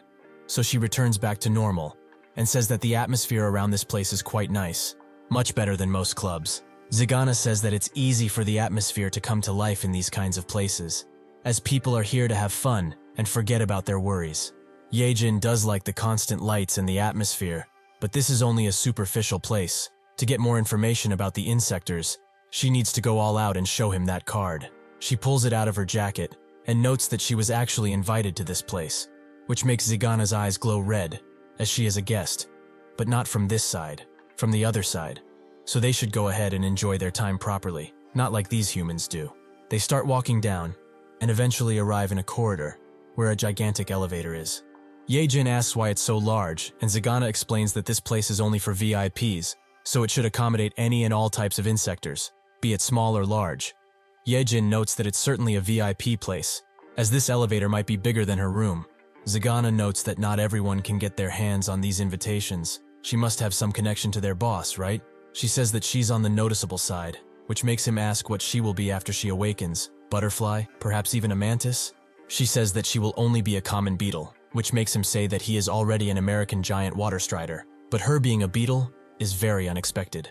Eventually the elevator stops, with Zigana noting that the boss will be very happy when he sees her, as they are probably friends for her to receive the invitation. Once the elevator doors swing open, Yejin is met with the sight of a fight to the death arena, where insectors and humans alike are betting to see who will win in the pit. The humans that are in the pit eventually overpower the insector and start stabbing him constantly to show that they were victorious. This is lawless heaven and earth. Suddenly, a gigantic Goliath beetle appears, named Jack, who crushes the three humans under her foot with ease, making the crowd cheer even more, their eyes filled with malice and a sadistic feeling. Yejin didn't expect something like this at all. A battle royale like this, between humans and insects with betting? She could have never imagined that there was ever such a place in the entire world. All of this, is too disgusting to even look at. Zigana notes that the enormous beetle is called Queen Jack. She is the star of this palace. As with her strength and size, she is a match for most species, with a few exceptions naturally. One of those exceptions punches her straight in the gut, an insector called Red, which the public seems to hate, as he always finishes his fights way too fast. Yejin finds this too sadistic. Is there even any meaning to this constant violence? Zigana explains that there is, as this gives humans excitement and some even pleasure, while the insectors gain honor from it. Yejin wonders what he means by honor, so he notes that they basically gain the envy of all insectors, the opportunity to become one of the celestial insectors. However, that's just an opportunity, as being strong enough is the half of it. They must also match ideologies. Yejin thinks that this means that this guy also became a celestial through this ugly process. Zigana notes that there is another way to become a celestial insector. Is she interested? He hands her a parasite, but before he can explain how it works, someone interrupts him and notes that the boss is looking for him. With this opportunity, Yejin gets back in the elevator and closes it, noting that she has to go to the bathroom urgently. After the elevator doors close, she slumps over the wall, thinking that she will give Sun the beating of his life for not coming with her tonight. Zigana notes that he screwed things up with her, it seems, but the insector who interrupted him insists he visit the boss already. Due to this, Zigana cuts his head off and notes that he's going. The next day, when Yejin arrives at school, she immediately tries to hit Song, who just dodges all of her attacks as he is eating. But after she gets tired, she notes that she has some very nice information for him, so he should look forward to it. That's when they both feel that the atmosphere around the class has changed quite a bit. And sure enough, when Cho and Sejin arrive in the class, everyone starts looking at her and whispering about what she has done. Cho doesn't get it, so she asks what's wrong. But that's when she hears someone say that even if she is a trainee, it's still far too much for her to be involved with an older man like that. Cho just doesn't get what they are talking about, and Yejin notes that something about the atmosphere feels strange, like something is amiss, but this school never had a quiet day before, so it's probably just that. As Sun continues eating his sticks, Cho tells Sejin that they should just skip class and go somewhere else. But Soo-young stops them, and notes that he won't let them go anywhere until she finds out what kind of girl her friend is. Yesterday, his friend said that Sejin got into a luxury car with an older man, who he thought was her father, but he denied it, as Sejin doesn't have a father. So just who did she get into a car with? He was naturally worried for her safety, since they are classmates, so he took a taxi and followed them. Unfortunately, he then saw where they were going, so it seems that the downfall of the girl who wanted to become an idol is really just too pathetic. So her blaming him for not becoming an idol is actually really selfish of her, as she was never going to succeed from the start, judging by how she acts now. Yejin notes that she should go over there and teach that bastard another lesson, but Sun notes that he should be the one to do it. As he feels that unstable energy again, things are about to become really dangerous. Cho tries to hit Soo-young once again, but Sejin stops her and tells her to leave, as she will be the one to take care of him this time, for good. With that, she closes the door, as Soo-young says that if that girl hit him again, he would have reported her to the violence committee. Suddenly, Sejin starts laughing maniacally, as she wanted to enjoy her school days a little bit longer, but it seems that something like that isn't possible. Soo-young's friend notes that he will go and mess with her next, so he apologizes for his dumbass friend, as he doesn't know how to talk. But he also inquires about her services, as he makes a lot of money from deliveries these days. That's when Sejin begins transforming into an insector. Both Yejin and Sun are now on full alert, and Sejin smacks Soo-young's friend out of the way, knocking him out as she does so. The classmates naturally start to run out of the classroom, but before any of them can get out, Sejin stretches out her hand and throws the tables and chairs at the door. With one of the chairs even going through the door, they are all scared for their lives, with Yejin asking what they should do. But Sun notes that there are far too many people watching. They can't transform here. Sejin tells Soo-young to come out, which he reluctantly does. So Sejin grabs him by the neck, making him drop down the phone he was carrying. She tells him that this is all of his fault. Her dreams were crushed and she ended up like this only because of him and his dirty actions. Everything that has happened is his fault, even this. But now, he will repent with his own life. Before her attack can reach him, Sun tells her to stop, as how will she face Cho after doing such a thing? What is she going to say after she sees that she killed him? Cho is now knocking at the door constantly, demanding that she open the door. Soo-young begs the others to report this damn insector already, as they will all die because of her. But everyone sits in silence, not doing anything, so he calls them a bunch of useless bystanders and starts to beg Sun to report her. As this bug bastard will certainly kill him, he should pick up the phone and call the bug reapers already. Sejin starts speaking with Sun, noting that this is not going to work out after all, and she also asks for his help. She slams Soo-young into the wall and tells him to listen closely. Everything that has happened, the actions he took without a second thought, the fame that he got while she suffered constantly in that dimly lit hospital room, and the heartless words that came out of his mouth recently make her not feel a single ounce of guilt if she were to kill him today, as all of it is entirely his own fault. Sejin reaches into her bag and notes that she will never be satisfied with just ending his life, so she will have to make him feel the same pain that she felt, over and over again. Sun is quite puzzled by what she pulled out, but Yejin seems to recognize the parasite. Sejin forcefully opens Soo-young's mouth and says that in the middle of his pain, right when he is the most miserable he has ever been, she will take his life, and he will thank her for it. Soo-young screams at her to get away, again and again, but nobody is listening to him, so the parasites that Sejin held now all fall into his mouth, and she forces him to swallow them while smiling. After doing just that, Soo-young starts to convulse all around, with his body starting to twist and turn as it transforms, his whole appearance changing into that of an insector. Everyone looks at this with shocked expressions, but Yejin finally remembers where she saw that parasite. She was offered one from that guy. So this is what that thing was for? Disgusting. As Sejin has returned to her human form, she sits on the window and asks how it feels to become the very thing he despised most. To him, who is literally no different than a measly lying bug, There might actually be no difference considering. Quite expectedly, a teacher comes around and screams at them to open the door, with Cho becoming increasingly worried about what is happening inside. Sejin tells Sun to say hello to Cho for her, but then she decides otherwise, as she never wants to see her ever again. Now, she despises humans and everything that they stand for. With a final goodbye, she jumps out of the window and disappears, just in time for the teacher to manage to open the door and to see the newly transformed Soo Young, who is still in pain because of what happened. His friend, who also just woke up, notices who that insector is and immediately pulls out his phone to call the Bug Reapers, as now it's his time to become a brave citizen. It was about time he was going to pass on the torch anyway. Before he can, however, Cho pulls his phone and says that he shouldn't do it, but he says that there's no other choice. It's either this or they will be eaten by that thing. As they bicker for the phone, it manages to slip from both of their hands and falls right next to Soo Young, just in time for the Bug Reaper call to go through. The words coming out of the phone seem to trigger something in Soo Young, as he regains his composure and looks in the window, wondering if this is real or a dream. But no, that can't be him. This isn't him. As he breaks the window, shattered glass falls all around and he starts wailing his tail around, with Yejin and Sun rescuing people like Cho from his thoughtless attacks. He continues that this cannot be happening. Him a bug? Never.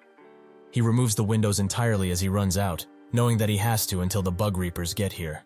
He notes, however, that he will not die. He will do everything in his power to survive. He will survive and have his revenge. Back in class, Sun notices that Cho is extremely hurt by what happened, but he doesn't have time to comfort her, as he and Yejin give each other knowing looks. They choose to get out of the classroom, and Yejin explains that Saejin is probably somehow involved with that Zigana person, as the parasite that she gave to Soo Young is the exact same thing she received from him at the Six Shot Club. He explained that this is another way to become an insector, or something similar. If that is the case, they need to follow. They both say at the same time that they attached something to Saejin. One planted an ant, the other a thread. With that new bit of information, they go even faster, as they can locate her instantly. Eventually, they manage to track her down under a bridge, where she seems to be crying. They both choose to come forwards, and Yejin asks her to stop for a second, as she wants to ask her something. That's when the woman who transformed her asks if they made her cry, but she doesn't even let Saejin answer, as she says that she hates one thing the most in this world, and that is when someone touches something that's hers. So how did they dare to touch her precious Saejin? Yejin notes that they have no clue what she is talking about. They just want to discuss something privately with her and leave. That's it. Saejin tells Hannah to not do anything too harsh, but in that moment she disappears completely and jumps out at both Yejin and Sun, managing to hit Sun with her leg and afterwards throws a punch, but halfway through notices that Yejin is rather handsome, so she goes behind her and starts sucking her ear. I'm sorry, this scene just confused me so hard. Yejin naturally removes her, but it seems that Hannah has now discovered that she is an insector, something which she didn't expect. Yejin transforms into her bug form and attacks Hannah, while noting that sucking someone's ear like that is extremely strange. Hannah notices that she's a silkworm, which isn't bad, but this only means that the boy that was to her is also an insector. Sure enough, Sun jumps at her mid-transformation and tries to hit her, but she moves swiftly and dodges his attack completely, saying that his clumsy way of moving will never catch her, since disappearing in front of his very eyes is somewhat of her specialty. Yejin asks what they should do, as they can't even reach her with their attacks, but Sun notes that they should try that thing once more.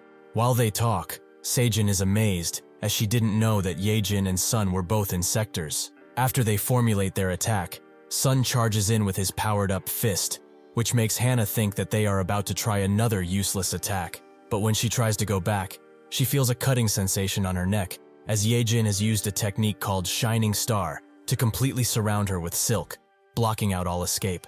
She gets mad at this, but Sun's attack manages to hit, although she blocked it with her transformed hand, which has an enlarged needle in it. Using this opportunity, she stabs Sun straight in the chest and starts to suck out his blood. But that's when she notices that his blood is red. Is he not an insector or something? Yejin tries to go and help Sun from his predicament, but Hannah just transforms her other hand and uses her surprisingly long needle to stab her in the shoulder, which doesn't seem to affect her at all. But as Hannah licks her blood off her needle, the places where the both of them were stabbed start to enlarge. And once Hannah activates her explosion ability, they both explode in their respective places, leaving them tired and quite injured. Hannah is shocked to see that they are tired just from this, as she was just barely getting started, This isn't nearly as over as they think it is. Before she can do anything, however, Seijin jumps in front of her and says that these two people are actually customers. They wanted to know about their goods, so she told them to come here. Hana asks her if that's true, and stares deep into her eyes, but finds no hesitation in them. So she takes that as a fact, and notes that she should have just told her earlier, as she would have killed them if she didn't. Well, it's fine anyway. Unfortunately, she only has one product left, so she doesn't know how to split it. Sun notes that he doesn't need one right now, he just wants to know how it works, as he heard that it's something pretty interesting.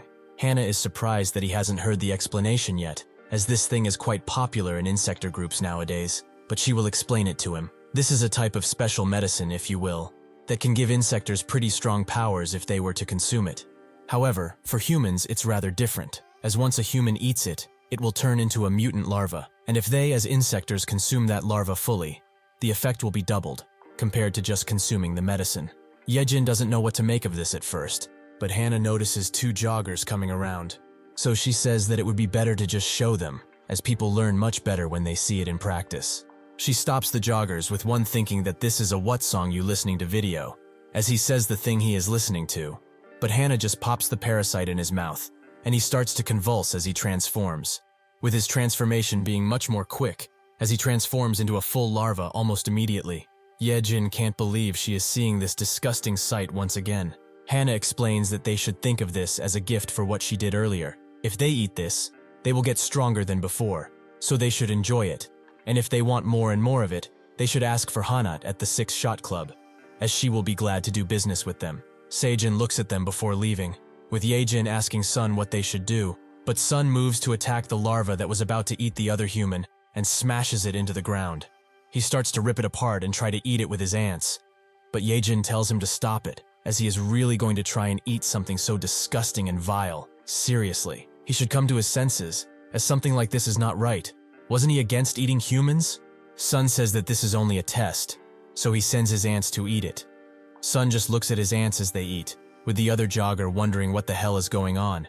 Yejin tells him that he's going too far. That thing was a perfectly normal human being just a few moments ago. He says that it isn't anymore, which makes her call him a bastard, as she thought he was different. But he is just like the other insectors, vying only for power and not caring for anything else. Sun just tells her to watch silently, as it will all make sense soon. Sure enough, the once larva-like insector starts to turn back into normal, surprising Yejin quite a bit. Sun explains that he has had this uneasy feeling about this existence ever since he felt it in Seijin. The unstable energy actually comes from the parasite that was deep within her body. So if he removes it from this guy, everything should be fine. The parasite makes its way out of the man as it's relentlessly assaulted by the ants, who start ripping it apart bit by bit. Yejin asks if it's okay for them to eat it. Won't that just affect him? Sun notes that they will find that out once they come back inside. He calls them to return, and as the parasite parts start to enter his system, he starts tweaking out, and he can barely tell Yejin to stand back. The hole in his neck starts to convulse and grow as he starts screaming out in pain. At the 6-Shot Club, someone tells the boss that Hana is here, so he lets her inside, which she is mad about, as since when does she need permission to come in, huh? She is also accompanied by Seijin. The boss, the burly man named Kong, says that this is only natural, as this place is his business after all. But Hana feels like she deserves to be treated like a boss too. He shouldn't act so cheeky, as they are equals. This isn't a hierarchy, it's not what they agreed on. As she has a swing of some champagne, Khan notices that her arms are bandaged up, so he asks what up with them. Did she perhaps have a fight? Hana notes that it was while she was working, because of some feisty insectors that didn't know how to speak properly. Kong notes that even so, that is a bit much, but if she likes fighting, maybe she should go and promote the lawless land for a bit. Hana asks why, and Kong explains that there is a new guy in there that has been causing them a heap of trouble, and their manpower has become ever shorter as time went on. Hana says that it's not her problem, as it was his idea to start that side of the business in the first place. Kong notes that she seems to be in a bit of a hurry, but she should know that yesterday someone stole a large amount of pills, 50 of them to be exact. Hana asks how that could ever happen. Did they get robbed? Kong says that nobody would be dumb enough to steal from them, except of course, somebody who was working for them already. As he gets up, he instantly charges Seijin and notes that she is the culprit. The impact is so powerful that some glass breaks on the other side of the wall. Kong asks her, how dare she steal medicine from him? She is just a pet dog, but it seems that her master hasn't instilled fear into her yet, so he will chew her up and spit her out again and again until there is nothing left of her sorry self. Hannah instantly gets on top of him, but Kong's bodyguards immediately put their blades at her neck, creating a standoff-like scene. Hannah tells him that he must already know what happens when someone touches her stuff, but Kong notes that the pills were his in the first place, so he has every right to do this. He asks Sejin where his pills are while he starts crushing her head, but even as Hannah stabs him, he doesn't stop, seeming like nothing will stop him from finding the answer. Sejin can't bear the pain anymore, so she tells him that the pills are inside of Su Young, the bastard who made her in this way. She fed them to him in order to get revenge. Kong laughs, as he already knew what she did with the pills, but he expected a more fun answer from her honestly. Sejin is shocked when she hears this. Kong finally lets her go, with Hannah immediately jumping to her side, asking if she's alright. Kong starts laughing out loud, as how did she ever think of such a dumb idea? Like master like pet it seems, eh? Both Hannah and Sejin are surprised that he knew, with Hannah calling him a rat bastard for it. Kong says that it was simple to just have Sejin followed and monitored after he found out about what she did, but the thing that ate all 50 of the pills, he will be the one to eat it, and nobody else. Somewhere else, a group of bug reapers are hunting down Su Young, who is running for his life. They get him eventually, and before he can retaliate, Pio cuts his neck, not enough to kill him, but enough to put him to sleep. He orders his men to capture it, but suddenly they start sinking into the ground. It seems that this is the doing of an insector that tells Zagana that they should finish this quickly. Pio, who is brandishing his labeled katana, makes Zagana wonder who that bastard is, as he just sheathed his katana and is now just smoking. Did he just give up the fight? The other bug reapers are slowly being buried in the dirt, with them asking Pio for help, as this is not the time to just take things easy like that. Pio wonders what kind of creature they are protecting, as it doesn't seem to be like the other larvas they killed, but he will find out once he cuts it open. The insector who is making the ground sinkable is getting mad at Pio for just standing there like he's a big deal. But as the bug reapers scream out for help, Pio gets into position, and before they can even wonder what he's gonna do, he zaps the other insector, incapacitating it for the time being. Zagana immediately starts transforming, just in time for him to be able to block the next attack that Pio had charged up, but it still manages to get him, because it's pure electricity. The other bug reapers stop sinking into the ground and Pio charges in, telling them to retrieve the larva at any costs, as that is their primary target. Thus he starts trading blows with Zagana. He is extremely mad at this human, as all he knows how to do is play his petty tricks. His arrogance truly knows no bounds. He starts using 2 swords to attack Pio, asking if these are too much for a lousy human like him. He continues to attack Pio, with an attack eventually going through. But Pio inhales all of his cigarette all at once and unleashes it on Zagana, who finds his attitude even more annoying, but this proves to be useful, as Pio has completely disappeared from his eyes. Before he can even react, Pio ends up behind him and strikes him fully with the sword, but this isn't enough to take down Zagana, as he still stands. Pio promises to take him in along with that larva, as they will all be quite useful test subjects. That's when he feels the ground beneath him shake, and he jumps away, but this isn't enough to stop the underground attack. Fortunately, his subordinates protect him from the needles. But unfortunately, another surprise attack comes right after that one, and it drags the bug reaper straight into the sand, without a single chance of survival for him. The ground continues to fluctuate and burrow as Zagana asks if he's done with playing dead like that. As the insector slowly gets up from the ground, he asks who that glasses bastard is, as what he did is unforgivable. This specific insector is an antlion, a species that digs deep into the ground and waits for the perfect opportunity to strike. He notes that they don't have any time to play right now. They need to take the larva and bolt out of here, with Zagana agreeing, but he is reluctant to go back to the club with unfinished business. Pio overhears him saying this, and the bug reapers all rush to catch him, but they can't because of the antlion. Pio also tries to use his katana in order to strike again, but it's out of juice. To stop their incessant advance, the antlion uses a large area of attack in order to close off the area and block the incoming bug reapers.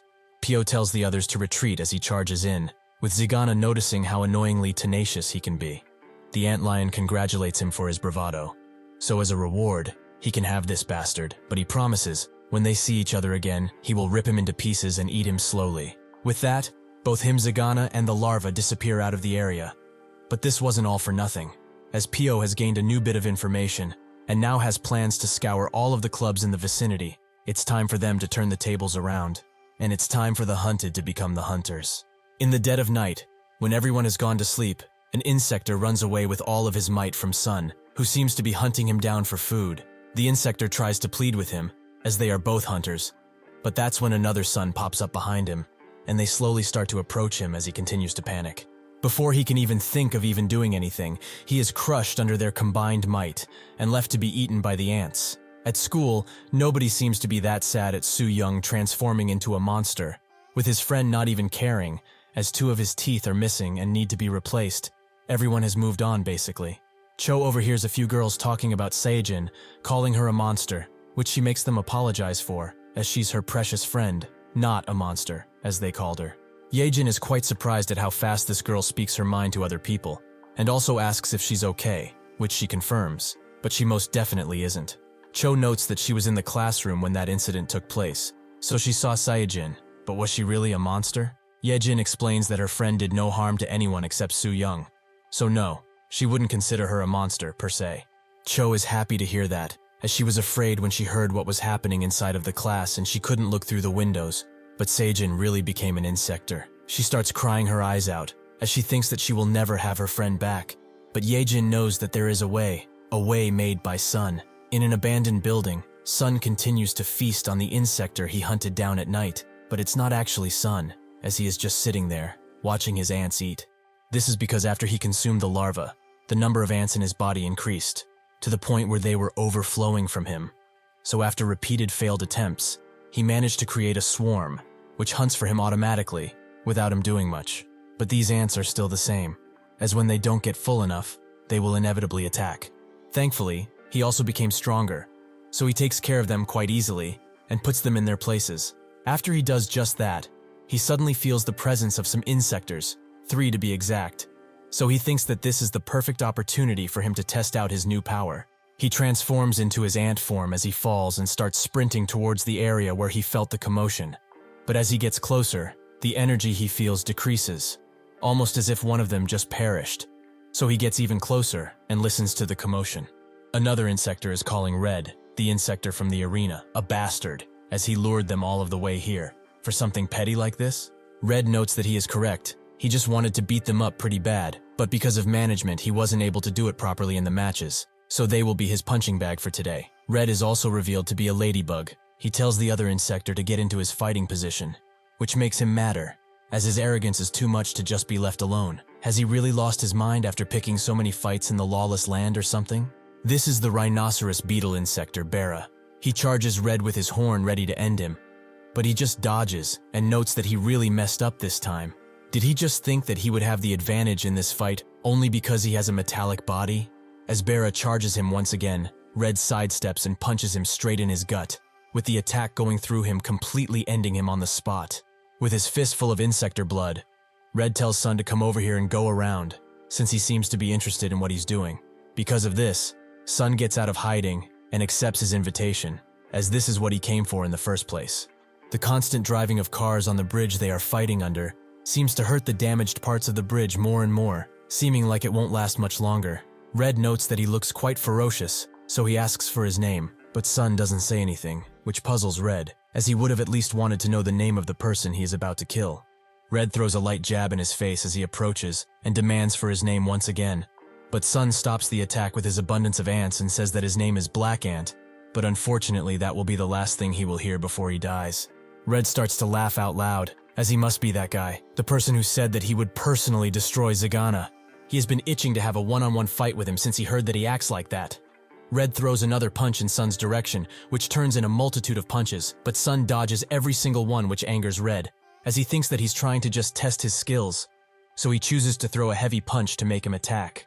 This does make him dodge and attack him with a charged-up punch, with Red thinking that it will be very light, but the second he is hit by it in the chin, his lights are turned off.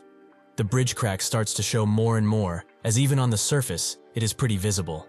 Red slowly wakes up from his dazed state, wondering what that was, as he could see that punch coming as clear as day, but its speed combined with that power, that's something that shattered his expectations completely. This bastard truly is pretty strong. Sun suddenly asks for his name, as he should at least tell him his name before he kills him. Red notices that this is just a mockery of what he said earlier, So he puts his fists together and starts using an ability, making Sun try to throw a punch before he can do anything. But he is too late, as Red has already activated his ability. He curses at Sun, as he didn't want to use this at all, but he can't win otherwise. He uses his reflector ability to send Sun flying away, but unfortunately this pushback is also enough for the bridge to openly crack as a bus full of people drives on it. Sun and Red take the fight outside, with both of them exchanging blows, but when the bus starts to fall down, Sun notices and uses his ants to create another suit of armor, as he uses all of his speed to reach the bus in time. He does just that and holds the bus in place as long as he can, in order for it to not fall. But that's when Red calls him an insolent bastard, as he really thought that he could just stop someone like him with a trick like this one. He throws the ants that he caught away, but instead of taking down Sun when he's vulnerable, he takes a hold of the bus too, and they both put it on the ground in a soft manner. The people inside get out, and Sun and Red stare at each other, with Red saying that he is a fool for turning his back on his opponent. That will certainly lead to his death one day. However, now, it's time for their second round. As Red charges in, Sun just sighs, deflects his attack and slaps him so hard his armor breaks off. With that, Sun has achieved total victory against Red, who can only accept his defeat. But just as the ants try to consume him, Sun decides to throw him away, with his reason unknown to anyone. As he walks away, Sun promises to one day have a rematch, as he will not let this be, not in the slightest. As the sky turns gray, Cho is called by her mother, who asks where she is, with her replying that she's only taking a short walk. Her mother doesn't believe it, however, as she knows that every day after school, she is looking for Sejin. Cho tells her that even if she wants to find her, it isn't that easy. She really did just go for a calming walk. The mother yells at her to come home, as she will end up the same way that girl did if she keeps this up, and closes the call instantly, with Cho sighing at her mother's attitude. Suddenly, a person who we know as the Antlion asks her if she's talking about Bang Sejin. His human name is Young Gaio. Is she perhaps her friend? He decides to take her to a dark forest, where as they walk, Cho asks if he knows where Sejin is.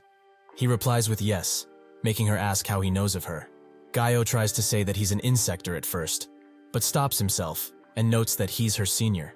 Cho guesses that he must have said insector senior, but she isn't really surprised by it, and asks if Saiyajin has been doing well these days. Gyo confirms that she is, as Hannah has stuck to her and will not let go, almost like a tumor. Cho thinks that this means that she's been doing well, so she tries to excuse herself out of the conversation, as she doesn't want to bother him anymore. It also seems like she made some pretty good friends, so she is relieved to hear it. Gaio laughs at the notion of him being her friend. It's embarrassing even. The reason he walked her to this place is because he was hungry and he wanted to eat some human.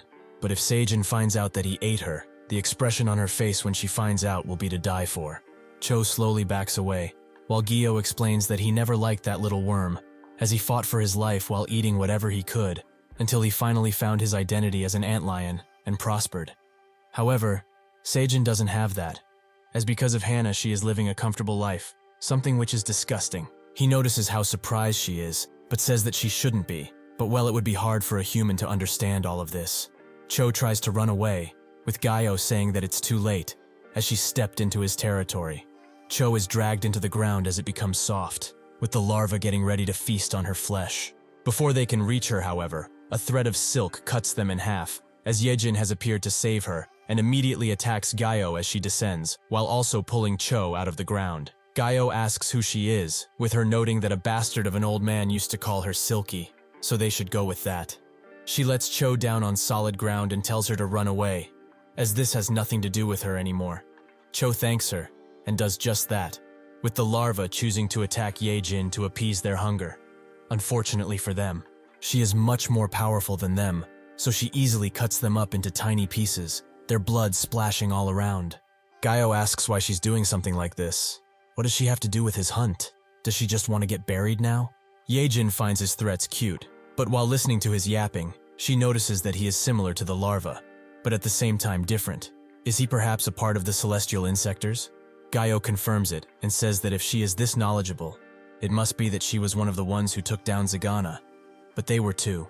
Will she be okay with just her? Yejin agrees that she's not ready to fight celestial insectors alone, but she has a trick up her sleeve. She has no choice now but to use the power of this thing. Gyo notices that she has a parasite, so he screams at her to put that thing down. She isn't deserving of it.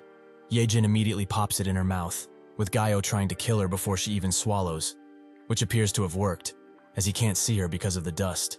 He thinks that he was worried for nothing, but that's when Yejin cuts all of his pincers in one swift blow, wondering where the hell she got her power from. Was she not a larva this whole time? Yejin notes that he will never get to know the power of true insectors, with her hair being super long and sharp. As Yejin prepares to attack once again, Gyo asks what she means by true power. Does she mean that he's a fake? Before he can even react, Yejin cuts both of his hands off. With him still insisting that he is not a fake, he has been recognized by the boss himself. He is the only one who has. He tries to grab Yejin's neck with his parasite tongue, but she tells him to just stop, as her skin has now been woven with steel threads. A weak attack like that won't even leave a scratch on her body. She grabs the parasite tongue and says that this mistake will be his undoing. As she puts thread all over his tongue, he wonders if what she said was true. Is there really a difference between their races? But no, that cannot be possible. He will never accept it. He dives deep into the ground, leaving Yejin with his tongue in her hand. As Gaio digs deep underground, he promises to one day have his revenge. He is not running away. He will grow stronger and stronger until she won't be able to compete with him. Unfortunately for him, Yejin's threat surrounds him even in the underground, and with one measly pull, she makes him into minced meat, ending his life in a second. She thinks that this power is amazing, as she finally took down a celestial. Her plan is finally coming to fruition after all of this time. Suddenly, Zigana appears out of nowhere and says that it's time for round 2 to start, as that fight won't satisfy her, right? Yejin is shocked to see him here, but perhaps with her new improved abilities, she might be able to take him down. Zigana says that he knew that he saw her somewhere. She was with that ant bastard, but where is he now? He can still feel the ants that he put inside of him, something that won't be fixed if he doesn't kill that bastard. Yejin says that this is fortunate then, as she will personally take care of his pain, for good. As she attacks, Zigana tells her to go ahead and try, as this is all that she can do. Unfortunately, this was all talk, as her attacks kept pushing him. If he slips up for as much as a second, he will die, because the drug power is just that strong. However, the duration is almost over. He continues surviving for 1 second, then 2, then 3, and at the 5th second, he stands still, as he knows that this is over. In that second, Yejin falls to the ground as she attacks, with her hair disappearing and her power with it. That's when she remembers that Hannah told her the duration isn't great. She messed up really bad. Zigana puts his sword at her neck and tells her to come along quietly if she doesn't want to lose her neck, that is. Back at Sun's apartment, he and his grandma are watching a show about boxing, more specifically about the national treasure athlete, who Sun recognizes as Red, who explains that he just got injured in a street fight against an insect, but not an insector, as even he can't fight something like that, right? As he continues watching, Sun gets a message from Cho, who asks when he's coming back to school. He thinks that it's too early for that as he isn't able to control the swarm just yet. But he also notices that she said Yejin also hasn't been coming to school. The homeroom teacher is livid because of this. Sun, curious about what she's been up to, messages her. Inside of the arena, Yejin is getting her snot beaten out of her, as the insectors are ganging up on her. Zigana watches this, and finally notices that she's that same chick that came with an invitation. How arrogant of her, truly. He notices that her purse is buzzing and is happy to see that the ant has finally shown himself through a message. Sun excuses himself to his bedroom and says that he won't be going to school tomorrow either. His grandma says that he can do whatever, since he already missed a week. As he goes into his room, he gets a message back from Yejin, a photo, something that makes him gnarl. Yejin's mask, with the 6-shot club invitation tucked in it. At the club, deep underground where the fighters are kept, Zigana goes up to Yejin's cell and asks if she's dead, because she certainly looks the part. Why is she so weak anyway? She's making customers angry for no reason. Yejin tells him to leave, as she doesn't have the energy to keep him entertained. Zigana notes that he really would have given her another pill to boost how she plays, but he can't, as some dumbass girl stole all of them and used them for nothing. However, the most important thing out of all of this, just what is her purpose with this? What does she want to achieve? Yejin notes that she's a bug exterminator, making him wonder if she's an idiot. If she wants to live a long life, she shouldn't relate herself to those bug reapers, but she should know that they are all the same. That's the reason why he spared her in the first place. He tells her that the next match will be soon, so she should rest while she can, as this will be a pretty special match. As the announcer enters the arena, he hypes everyone for this next match, as it's their main event. 10 people enter the ring, only one gets out, a race, or rather, battle royale, that will be nothing short of hell. This is the stick insector Jaja, the MC for Lawless Land. The first contender for this is also the protagonist of this event.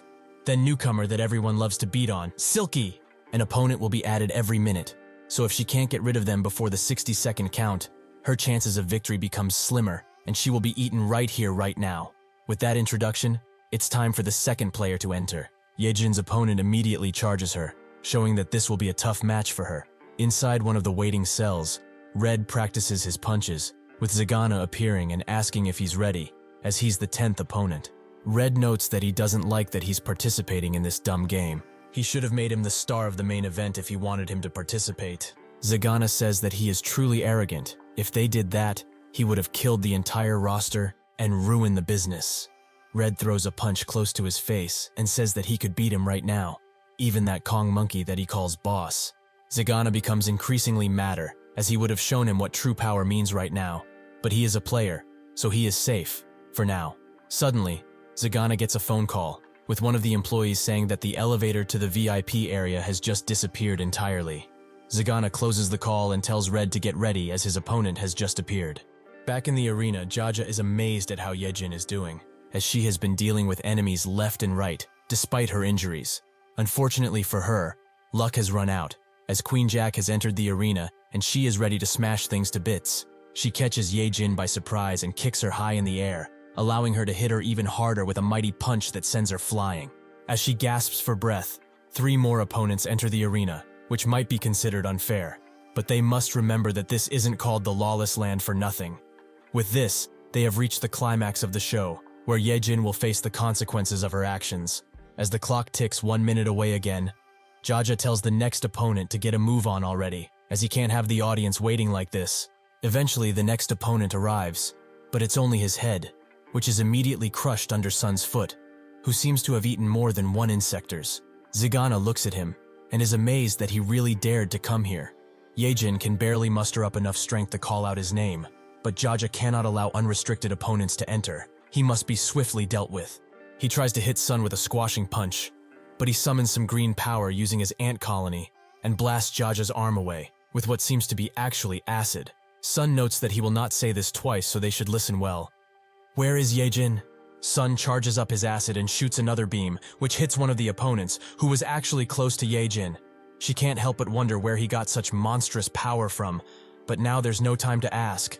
She screams at him to stop shooting so recklessly, as he might even hit her. She starts making herself big so that he can see her, but that's when Zagana descends onto the arena and puts a blade at her neck, saying that he has been waiting for the ant to pop up for quite a while. Sun instantly tries to hit him with a beam, but Zagana asks him if that's wise, as he will make sure that he will be hitting them both. Sun can't do much of anything against that, so the other opponents charge in under Zagana's command, as they must kill that bastard no matter what. Sun rearranges his mask and says that this is really cliché. He starts blasting again, accurately hitting his shots with ease. He moves his aim down to Jack, who grabs one of the weaklings and throws him in the way of the shot, melting him right there and then.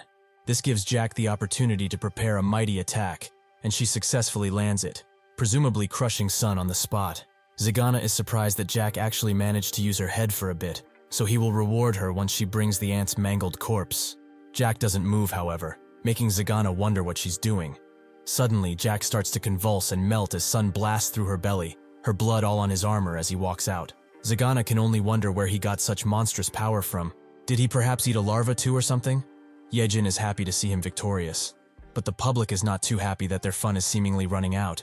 Sun tells him to let go of that kid, as she's emergency food that he needs to be preserved. Zagana says that they are just kids that are playing too much. But that's when someone from the public screams at him, as since he's the manager, he should give back the money they betted, as he betted 200 million on Jack. But he didn't expect her to be killed by an uninvited guest. Zagana has had enough of these lowly humans ordering him around, so he apologizes for the inconvenience. They will get their money back, but for now they need to shut up and keep on betting. This surprises the VIPs, but Sun doesn't even care as his vision is locked in on Zagana, who he promises to kill right now. Zagana tells him to not be so confident in himself, as his real opponent is right behind him. That's when Red welcomes him, as he has been waiting for him for a really long time. Sun asks if he's here for revenge, which he confirms, so they should stop talking and get to hitting each other already. Sun prepares to defend himself, but Red moves past him in a split and punches Zagana straight in the face, sending the bastard flying. He can barely stop himself using his sword, but this has angered him to no end. Sun asks Red why he did that, with him explaining that he saw everything from up above, and needless to say, it was moving, so they should go, as their friendship has impressed him to no end, and their rematch can wait. He should go and leave him to this, since they are friends. Sun wonders just what he's talking about as Yejin can barely hold in her laugh, but it's no time to joke as he picks her up and tells her to hold on to him as this will be a bumpy ride. He starts sprinting away, with her noting that she can't go outside like this and reveal her identity, but Sun tells her to shut up as they don't have the time for anything else. Zagana tells Red that all he does is create trouble, and he is done cleaning up after him every single time. He's not worth it anymore. Red tells him that he was the one that was keeping him alive all of this time because he was useful, but not anymore. Zagana says that his arrogance truly has no end, but unfortunately today will be his end. As Sun runs towards the elevator, Yejin asks how he got a keycard to get in this place, but Sun says that he didn't have one, he just broke in. Or rather, broke it. That's when Yejin notices that the entire elevator is just gone, with Yejin not even knowing what to expect anymore. As Sun climbs up the hole he made, Kong comes in with a sound-shattering punch and hits Sun straight in the face.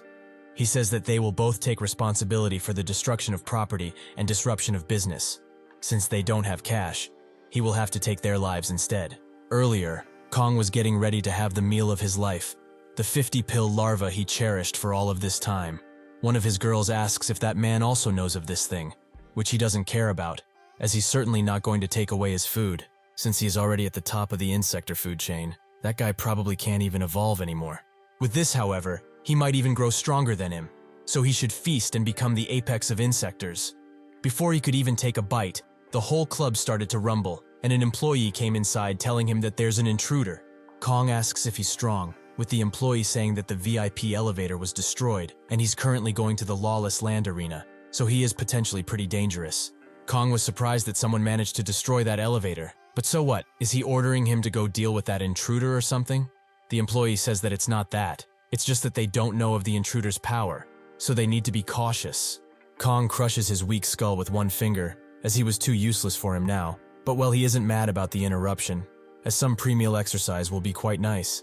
That's how he got to Sun, who is being held by his neck and is feeling genuine fear, something that he hasn't felt in a really long time. Kong notices his quivering and says that he shouldn't be scared as he will not eat him. He is here to have some fun.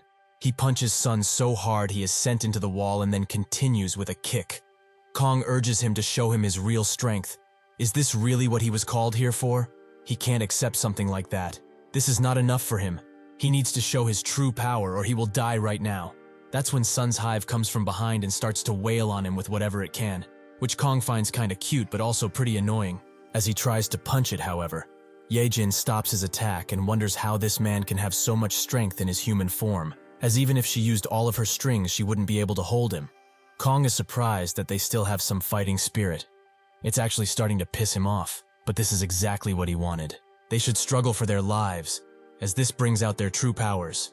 Back at the arena, Red looks pretty hurt, but Zagana looks worse, as he is on his last legs. He tells Red to not get cocky as this isn't over yet, but Red tells him that whatever he does, he won't be good enough to beat him. If he's truly that pissed, he should get up, as it's not in his nature to beat down on weaklings. That's when Kong throws Sun and Yejin into the arena through a wall, with Zagana being the most surprised to see his boss down here. He tries to apologize for this mess, but Kong screams at him to not be weak and apologize, as he is the subordinate of the great Kong. Red and the public are also surprised to see him, but Red wonders how powerful he is, as he seems to have beaten that ant guy without much difficulty. Kong notes that he's hungry now since he stretched his body, so since they probably haven't eaten yet either, they should have a feast and make the public enjoy their time. He tells Zagana to go and activate the hatch, which he thinks that it's not a wise idea, but Kong notes that he doesn't like to say things twice, so he should open the damn hatch. He runs away and does just that, with a hatch that is above the arena slowly opening. Sun and Yejin wonder what this is, but that's when a human falls out of it. Kong tells them to not be shy and enjoy these treats as they are in the house. More and more humans start appearing that transform into larvae. As Kong is indulging himself in some larva meat, he tells the others to dig in too.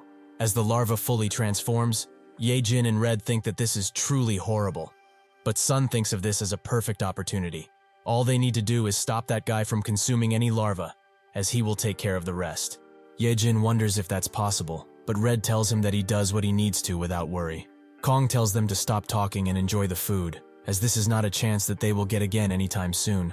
As he eats, he finds the small parasite, noting that this is the best part of the entire meal.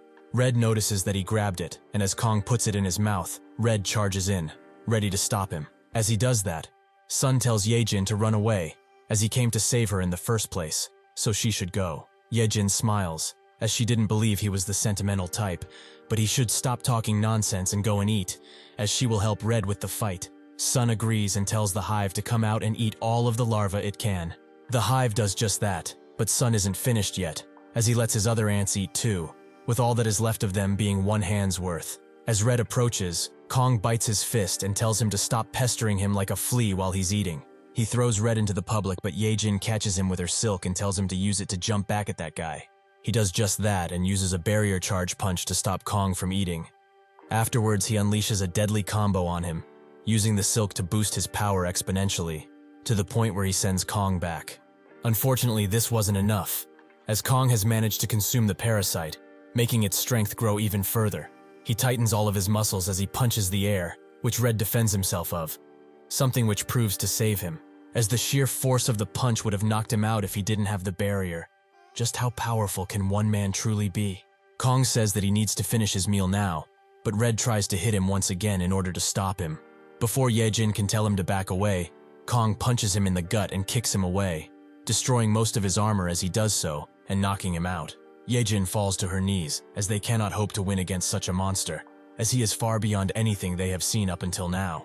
Kong continues to eat until he gets to his fifth one, noting that this should be enough to fully revitalize him. That's when he notices that the larva he is holding is convulsing, and out of his mouth comes the parasite, which goes to Sun, as his ants carry it to him. With this final larva, Sun has eaten a total of 10, something which Kong is extremely mad about. He doesn't know how he did it, but he will consume him before he can even digest them. As he charges in, Sun calls all of his black ants back, with them forming colony upon colony, and his arm being transformed into a new shape. With that, he tells the newly formed colonies to consume that man, as he is their last target. As Sun stands with his army of colonies, Yejin is amazed, but Kong is surprised that he is actually using tricks. However, there are only 11 of him. This does not change a thing. Sun puts his hand forwards and tells his colonies to go ahead and devour, which they all go to do, with Kong being extremely hyped up, as finally he has a worthy opponent to fight. All of the colonies jump him at once, and at first he manages to hold them off, but they eventually pin him down, which makes him scream that he should show more strength, as just pushing him around with numbers is no fun. He smashes the ground, which defeats some of the colonies, but the ants gather around another colony and create powerful hands for it, which the colony smashes Kong with at full force. Kong is ecstatic, as this is what it means to have a real fight, when both sides struggle for survival. He uses his strength to smash both of the colonies that were holding him in place, but that's when he notices that it's not over yet, as two other colonies are preparing acid attacks, much larger than Sun previously did. With his command, the colonies both unleash a spray of acid that Kong can only laugh at, as he notices that there are others that are holding his feet down. This causes the acid attack to hit him fully, resulting in a pretty large green explosion at the end, which creates a lot of dust. Yejin wonders if it's truly over, which Sun also wonders, as he looks closely at the dust, but that's when his eyes widen, as a much bigger figure comes out of it. Kong announces that now, they will meet the real him, Ijeo, the scarab beetle. Sun is shocked to see that he actually managed to transform while he was hit, and Kong explains that he didn't expect him to force his awakening. He is truly amazing. So since he has taken quite a liking to him, he will make sure that he dies by his hands only. Sun commands his ranged colonies to attack once again, but as they attack, Kong unleashes one punch, which besides taking the colonies down, it also crumbles the wall behind Sun because of the sheer force. Seeing this, Sun tries to assemble his ants once again, but it's far too late, as Kong tackles him into the same wall that he crushed earlier. Yejin screams out for Sun, but she can't do anything to help him, as Kong keeps pushing and pushing. He asks Sun if this is all that 10 larvae are really worth, as he is still a weak rat. He pushes him through the wall and smashes his head on the ground, presumably taking Sun out for good. Kong is sad that his toy has broken after such a short while of him playing with it, but whatever, this guy was a weakling anyways. As he died before even fighting properly, well, at least now he can eat him and get those 10 larvae back. Suddenly, The surprisingly conscious Sun mutters something under his breath, which makes Kong ask him to speak up. Sun says it again, "Eat me, swarm." At that moment, all of the colonies appear and they start to grab onto him with their mouths, damaging him as they do so. Kong notes that this is truly pathetic. Is he really going to take his own life like this? As Sun screams, the final swarm aims for his head, which it eventually engulfs. Slowly, Sun is completely covered by the swarm, which assumes a beastly shape as it howls out at the sky. Kong laughs as he sees this, wondering what this is, but it's whatever, as he has been dying to fight something more powerful. Above the normal arena, Zagana and one other insector notice that Sun and Kong have left the arena. But Zagana is more amazed that Kong actually awakened. Just how strong will that ant become? But this isn't the time to think about such things, as this situation has surely been reported to the higher-ups already, meaning that person will most certainly get here soon. The executive of the celestial insects, Hexagon. He tells the other insector to take all of the cash and run as far as possible, as 6 shots are done as of today. The insector asks what he will do, with Zagana noting that he will go down and check on the situation. But that's when a strange suited-up man appears in front of him and asks to come with, as he is not used to this place and might not be able to find his way around, so he will rely on him for that. Is that fine? The swarm and Kong continue to fight, with none of them seeming to take the upper hand, as they are both dealing blows to each other that would kill normal insectors. Eventually, Kong manages to deal an even heavier punch to the swarm, which sends it back. But before Kong can relish in his victory, the swarm shoots a beam at his face using its newly formed tail. He charges an even more powerful beam and lets it out on Kong, who defends himself with his shoulder, which is very armored. He says that this thing's attacks are rather simple, but his attacks are even simpler. With that, he charges in on the swarm, which causes the acidic beam to go everywhere. It even goes outside and creates an explosion. Yejin is shocked to find out that Sun is still fighting, but they need to use this opportunity. She asks Red to get up already, who really wants to, but as he tries, he starts coughing up blood, showing that he is in no position to move without assistance at least. The swarm desperately tries to go through Kong's armor, but it can't seem to penetrate it, making Kong say that nobody can dare to stop him. Nobody. He punches the swarm in its arm, making it just fall off. But this creates an opportunity for the swarm to bite his other arm and try to slice it, but it seems that its attacks prove useless. Kong tells it that its efforts will be all in vain. Even if it struggles with everything that it's got, he will crush it under his foot. The swarm screams out, but Kong just punches its neck off, making him think that it's over. Unfortunately for him, the swarm hangs on by just a thread and slowly recovers its hand and head, attaching them back to its body. Kong finds this disgusting, but fine. If it really wants to fight until there is nothing left of it, he will do so as many times as he needs to. As he tries to attack with his left fist, it gets slashed off completely, with tons of ants being inside of him and his flesh. Needless to say, he is shocked, as he can't believe that this thing actually managed to deal him such a blow. But this confusion soon turns into anger, as nobody would even dare to think of doing such a thing to him. He starts punching with his right arm constantly, pushed by his undying thirst for revenge. But try as he might, he just can't get the swarm down completely. He feels that something is seriously wrong, as even if he punches it constantly and is never on the receiving end of the attacks. The more he breaks this thing, the more it feels like he's the one that's being devoured. He removes such delusions from himself, as he is the apex predator. He is the one who does the devouring around here. As he says that, both of his legs just fall off as they are sliced, making him scream out in rage, as he will not let this measly creature try and devour him any longer. Unfortunately for him, he doesn't seem to have a say in this any longer, as he feels a strange sensation, pressure combined with tension. It's just like when he first met that man. This feeling, it's fear. In his last moments, he begs for forgiveness.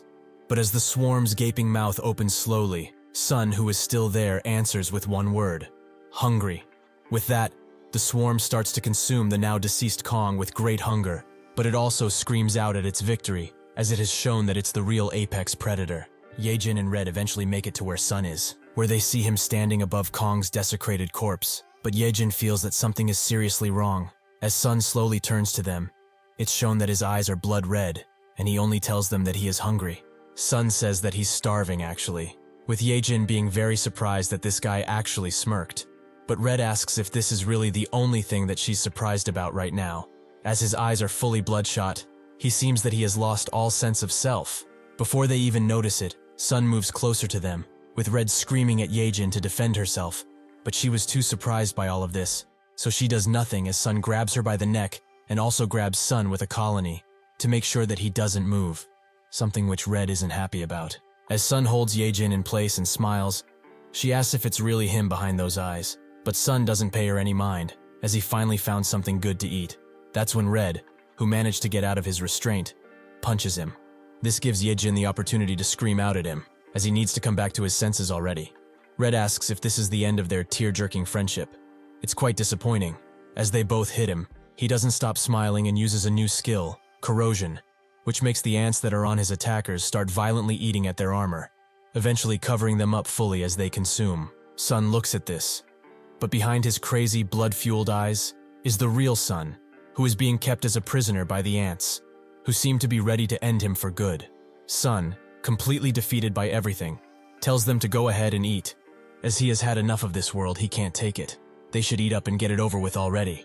The ant colonies start approaching him, but that's when a screech can be heard, and when Sun looks up, he sees the red ant once again, who menacingly stands above him.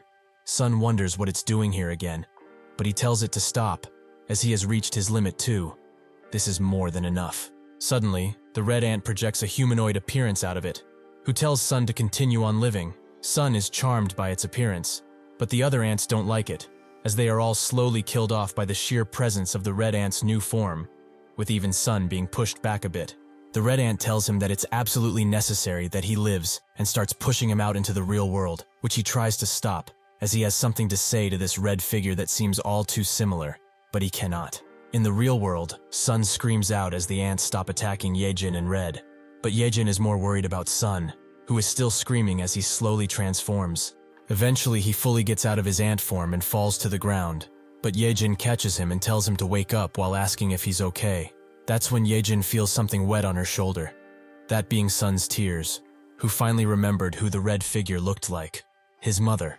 Yejin doesn't know what to say at this point, as first he acts like a crazy bastard and then starts crying like a baby for his mother. Sun asks what happened to Kong, but she says that he needn't worry. Everything was resolved already. Red looks at them and notes that it seems their relationship is much more than a friendship. Not that he's complaining or anything. Yejin throws Sun at him, telling to go ahead and carry him if he can only think about weird stuff. Now, all they need to do is get out of this place, which they try to do. But that's when the suited-up man appears behind them and says that this is truly an annoying situation. Yejin wonders who he is, while Red wonders how they didn't see him. But that's when they notice that Zagana and the two bodyguard girls are also there. The suited man asks if this is their doing, with Red telling Yejin to step back and let him handle this situation, as he can feel that this guy is extremely dangerous. The man says that he wants to leave work early in order to experience the nightlife of the town, so he would appreciate their cooperation. Before the man can ask them what he wants to ask, Zagana asks how they dared to touch his boss and charges in with the bodyguards, as they can pay for this crime with their own lives. The suited man sighs, as he just wanted to go home early. As he finishes his sentence, he kills both of the bodyguards and puts Zagana down. He already told them his intentions, yet they dare to interrupt him like that? It's such a hassle to deal with morons, honestly. He tells the group to listen up, as he has something very important to say. From the great Gijima. This man is Hexagon, the executive. He tells them what Gijima told him, that they should think of this as a blessing, as if they are to interfere any longer, they will be swiftly dealt with, and they shouldn't think of running, as they have eyes everywhere, even closer than they would think. With that, the message is done, leaving both Yejin and Red surprised, as they can't believe someone would speak of such nonsense. But Hexagon tells them to not call the Majesty's words into question, as someone might end up getting hurt far more than they would expect. Yejin asks what his deal is in all of this. Is he a heavenly insect too? Red asks if he really came all the way here just to deliver the words of his boss, one of the strongest people of the insector world and a part of the six-legged army. Hexagon says that he is correct. Even Mr. Kong had the potential to be in that same position, but it seems that he is unable to right now. Yejin thinks that monster was extremely strong.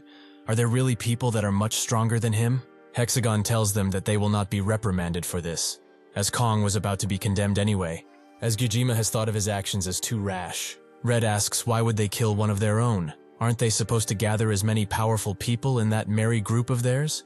Hexagon explains that even if it's true that Mr. Kong had formidable power, he constantly went against Gijima's will, as insectors are the result of a magnificent evolution that only a few chosen few are lucky enough to have. Such magnificence shouldn't be insulted by trying to replicate it. In the grand plan of Gijima, who seeks to establish the insectors as the top of the food chain, Kong was nothing but a mere bug that thought of himself as something more. The six-legged army is waging war on humanity, with the anticipated endgame being the complete annihilation of humanity. He would love nothing more than to eliminate them right now so that they won't interfere with their future plans. But alas, he will give them an opportunity, one that they would be foolish to refuse. All of them should join the celestial insects. Yejin tells him to go to hell, as she wasn't risking her life for that. She aims to kill all celestial insects, even Gijima. Hexagon lets out a scream to shut her up and tells her to consider it carefully, as there are both merits and demerits in choosing to join them. Now, he would like an answer, yes or no. Both Yejin and Red find his offer very interesting, but they both flip him off at the same time and tell him to shove it. This makes him mad, as he warned them previously to be more courteous. Red doesn't care about the war, neither about the genocide of humanity. Honestly, he doesn't even know what these guys are even fighting for, but if he wants to just sell him to the stronger guys, it's a no from him. As if they are stronger than Kong, he hopes to beat them down one day. Yejin explains that even if this is just business to him, she will not work under the ones who killed her own family. She would rather die. Hexagon strangely starts to laugh, as he hasn't heard such nonsense in such a long time. Are they out of their minds? They are such children, truly. He hasn't laughed like this in a while. He doesn't know exactly what they mean by their childish words. But well, since they made him laugh this hard, they can have this worm, as he is no longer useful to them. Yejin asks how this is supposed to help them in any way, but Hexagon notes that he heard from Her Majesty that there is a loser among them who needs to eat insectors in order to survive. He had nothing to do with Zagana in the first place, so they can do whatever, kill him or not. It's entirely their choice. With that, he wishes them farewell, while noting that they will be seeing each other again, sooner rather than later. After he disappears, Red says that this is just insane, as he didn't expect for them to get so much attention from so many important people. But well, they should just go now, as he doesn't want any more visitors. With that, they start flying away, with Red carrying Zagana. But once they arrive on the surface, they find that it's strangely quiet, with everyone probably evacuating already. Yejin notices that he grabbed Zagana and asks why he did that, with Red explaining that he just saw him slumped on the ground and thought it would be a shame to let such a fine specimen to rot down below. He was actually thinking of using him as a punching bag, as he seems sturdy enough. That's when a bunch of bug reapers appear and signal the others that they found insectors, with Kim, who is outside, telling them to do their best right now as they need to stabilize the chaos that is outside. Yejin can't believe that they are in trouble again and covers all of their faces with silk as they run away, since they want to keep their identities hidden. The Reapers try to catch them, but Red blocks their path with a punch that creates tons of debris, and this allows them to go outside and fly away. Kim tries to shoot after them, but there's no way that he can hit them with a pistol from this much distance. The Bug Reapers manage to catch the unconscious Zagana and think that he's the last specimen on the premises, but they will double-check. Pio thanks them for their work over the phone, but thinks that they are always one step behind, it seems. How unfortunate. He apologizes to the other members of the board for being late, but now, it's time for the executive meeting to begin. At the Supreme Command headquarters of the Bug Reapers, the meeting is taking place, with the D branch manager, Mr. Ski, wondering why they are holding such a high-level meeting all of a sudden. The department head of the Gyeonggi province, simply named A, says that it doesn't even make sense that they were summoned here by Pio, since they all hold higher rank than him. Joe, the team leader of the Bug Reaper C branch, agrees, as hierarchy is essential for a stable system, so he must say he is rather disappointed with this situation. Min, the manager of the E branch, tells them to stop being buzzkills, as even though they have higher ranks than Pio, it does not matter. So they should hear what they have to say, since they are already gathered here. The head of the Bug Reaper F branch says that this isn't just about their positions, as she heard that there have been lots of incidents in the two areas they are charged with, and the loss of personnel has also become higher. Thanks to them, and their uselessness, their image has shattered. The B branch manager says that he knows what everyone thinks of them, and he heard that this is a meeting to advise plans that prevent future useless sacrifices, so they should go ahead and begin. A asks why the most important thing is to prevent sacrifices, as he's certain that wasn't the case when he lost his disciple that was always on his side. He isn't even worthy of his title, as he just got stung a few times by insects and was promoted in no time because he killed them. What a joke. He also supported that experiment, which could have potentially killed the master he vowed to protect. All of them here, even Pio, are kicking ass as special agents, so he has no right to just brush their concerns off like it's no big deal. He didn't do anything to make him treat him like a damn insect. In truth, isn't he just jealous of his powers? The B branch manager says that this has been irritating him for a while now. But why are they, the ones that are supposed to kill off any bugs they see, mingling with this worm, who could betray them at any point? Should he just kill him now and be done with it? He is certainly able to. He promises that much. A feels mad that he used that word once again, as he told him not to. But the G branch manager tells them to shut up already and get this meeting over with, as he is too tired for their needless yapping. Pio says that he's right. They should cut the small talk and get to the point. Indeed, as they said, they have been beaten by the insectors rather consistently. However, this gathering was not made so that they could self-reflect. They have gathered here to prepare for the very likely case of the insectors launching a full-on invasion. It's time for them to shift things into third gear and prepare for all-out war. Joe wonders if the bugs aren't doing the same as them, since it has come to this. Pio explains that he is correct. Recent movements have suggested that more and more bugs are gathering, and it would seem like they are just going on about their lives. But upon closer inspection, they have found out that they are all gathering around strong and intelligent insectors, forming a group called the Celestial Insectors, something which is very well organized from their investigations. The F branch leader says that they are gathering in quite suspicious places. Are they aiming to destroy the bell tower or something? Ski notes that in his time, he has faced a lot of bugs head-on, but it seems like these aren't your average insectors. As Pio pulls out a book, he says that in order to withstand the attacks of the insectors, they need something that will rival them in power, something that they shouldn't expect.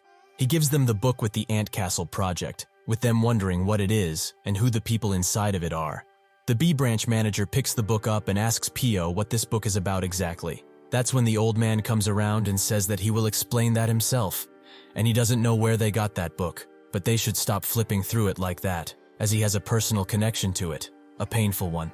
Pio asks if he's the one that wrote it, but the old man denies it. It's his apprentice who did. Pio asks how much he knows about the project, and what his involvement with it is. The old man explains that he was just keeping an eye on it from the sidelines, as it was a top-secret initiative carried out by the research team before the bug reapers were transformed into different combat units. From the beginning, it was shrouded in mystery and confidentiality. However, the project proved to be a success, and 3 different subjects were created. Unfortunately, one eventful day, a mysterious explosion occurred at their holding facility, with the fire destroying almost all evidence of anything ever existing there. However, they were able to extract one test subject from that place. Pio is shocked when he hears this, and so he asks where this test subject is now, but the old man says that he doesn't have a clue, as at the time it was above his pay grade and below his authority.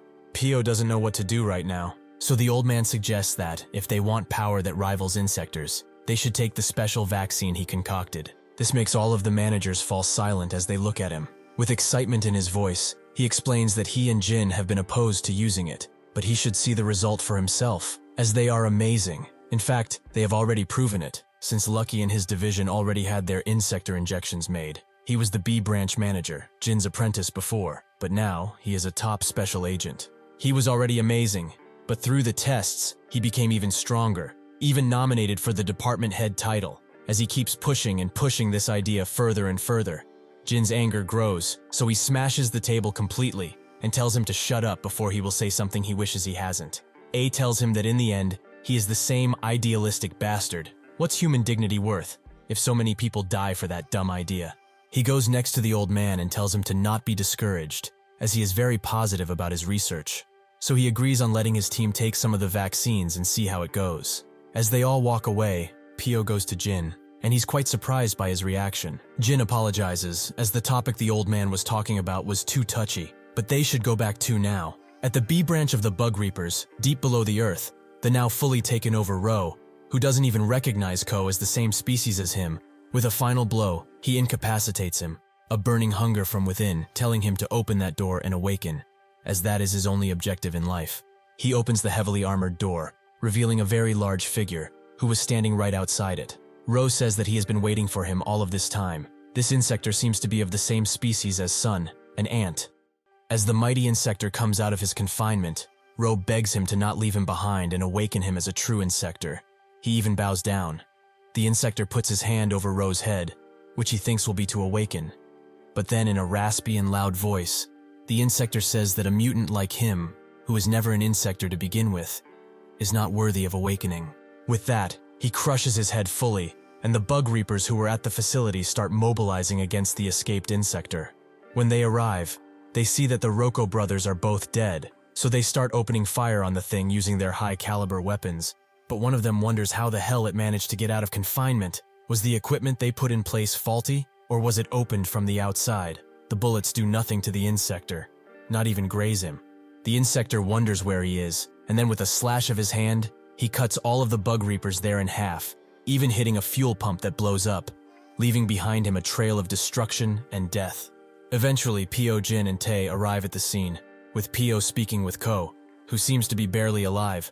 But with the last of his power, he explains that the insectors have infiltrated their sector, so they shouldn't come, as it's already compromised.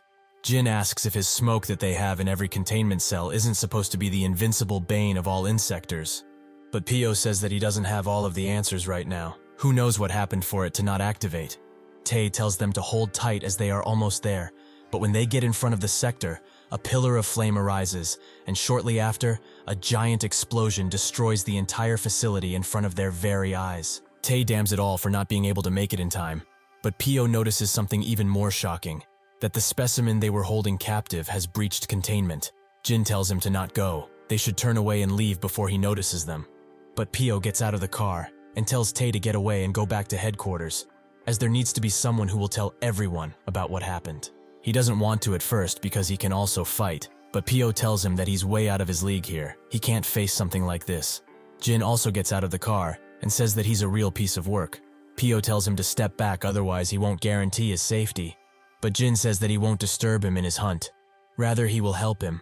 Pio tells him to be careful, as he's very mad now, so he will attack relentlessly. But Jin already knew that, so they both get into position to charge in. The insector calls them a bunch of incompetent fools, and thus their legendary fight begins. Inside of a pretty nice home, Yejin walks around while admiring the house, but also questioning why people like this guy always have such nice living spaces. Yet she has to live in a one-by-one home. That's when she also notices Red's collection of trophies won at different boxing contests, with a picture of him saying that he is the lightweight champion of the country. Red, who just came out of the shower, explains that he is happy with performing on this stage, because it's difficult to avoid blood tests and doping scandals on the bigger ones. But now that he's out, she should also go take a shower, since she's starting to stink. She notes that this type of living must be easy on him. He probably doesn't know how it is to live in a rooftop apartment, since all he does is get money from punching people. Red says that he puts a lot of effort into faking his humanity. She should also know about that, but she tells him to shut up, as they should check on Sun. They go to the couch they placed him out. With him being passed out pretty peacefully, both of them think that he's recovering quite well, but Red wonders why she brought him here of all places. Something which makes Yejin slap him. As she treats his wounds, she says that this guy lives with his grandma, so if she sees him in this condition she will pass away. But Red still doesn't get why she didn't take him in her house. She notes that it's dirty there, as she didn't have time to clean up. Red then changes the subject, saying that he is different from other insectors as his blood is very red. And even the message left by Jijima was aimed towards him, as he looked at him the entire time. Yejin says that even so, she already knew something was up, as when she mentioned Jijima for the first time, his eyes immediately became filled with rage. His past certainly has to do with that monster, she is sure of it. Jin and Pio try to get through Gijima's defenses, but the ants won't even let them pass them, allowing him to attack without worry. But the two aren't defenseless either, as they push away the first attack, and then they dash away from the next. Jin finds his abilities amazing, and Pio notes that it's just like how the Ant Castle project files said, the range of attack is really intuitive. Jin charges up his axe while noting he didn't sign up to fight mere ants, and then throws it, with Pio charging his axe with the energy he had stored up in his katana. The axe hits Gijima square in the chest, but Jin doesn't stop there, as he also charges in, and connects his two axes while hitting, dealing a powerful blow to Gijima. While in this position, he asks Gijima if he's part of the insectors, or a rebel.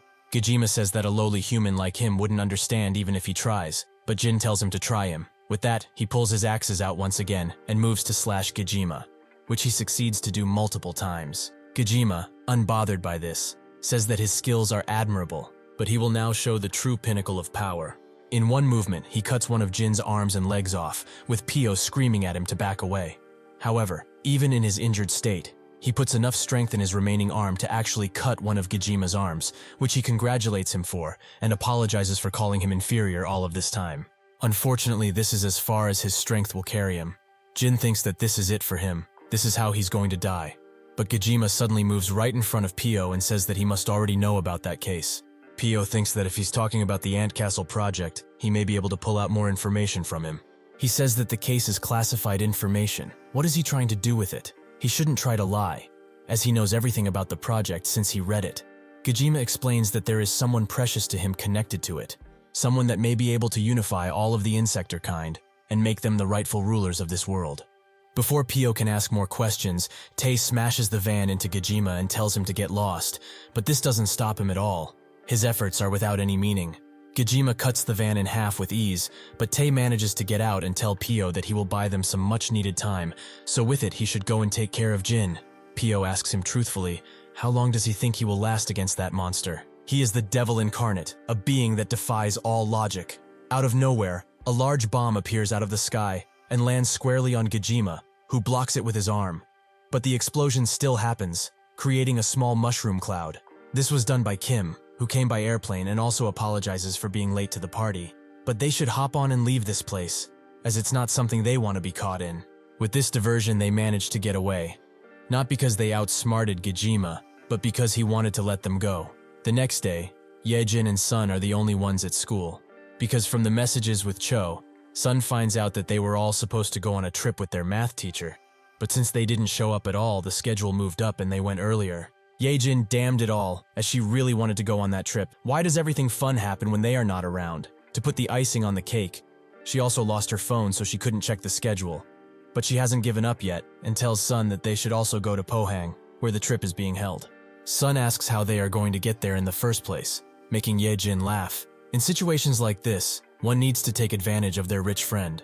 Also, can she borrow his phone for a bit?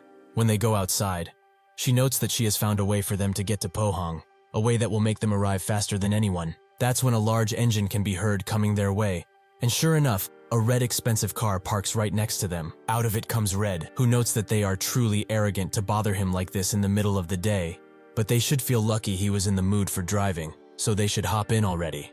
Yejin immediately jumps in the front and notes that it's really nice to have a rich friend, with Sun just sitting behind, puzzled by this whole ordeal. He starts messaging his grandma and tells her about the trip, with her asking if he needs a ride to Pohang, but he says that it's fine, his friends already took care of it. He also lets out a small smile.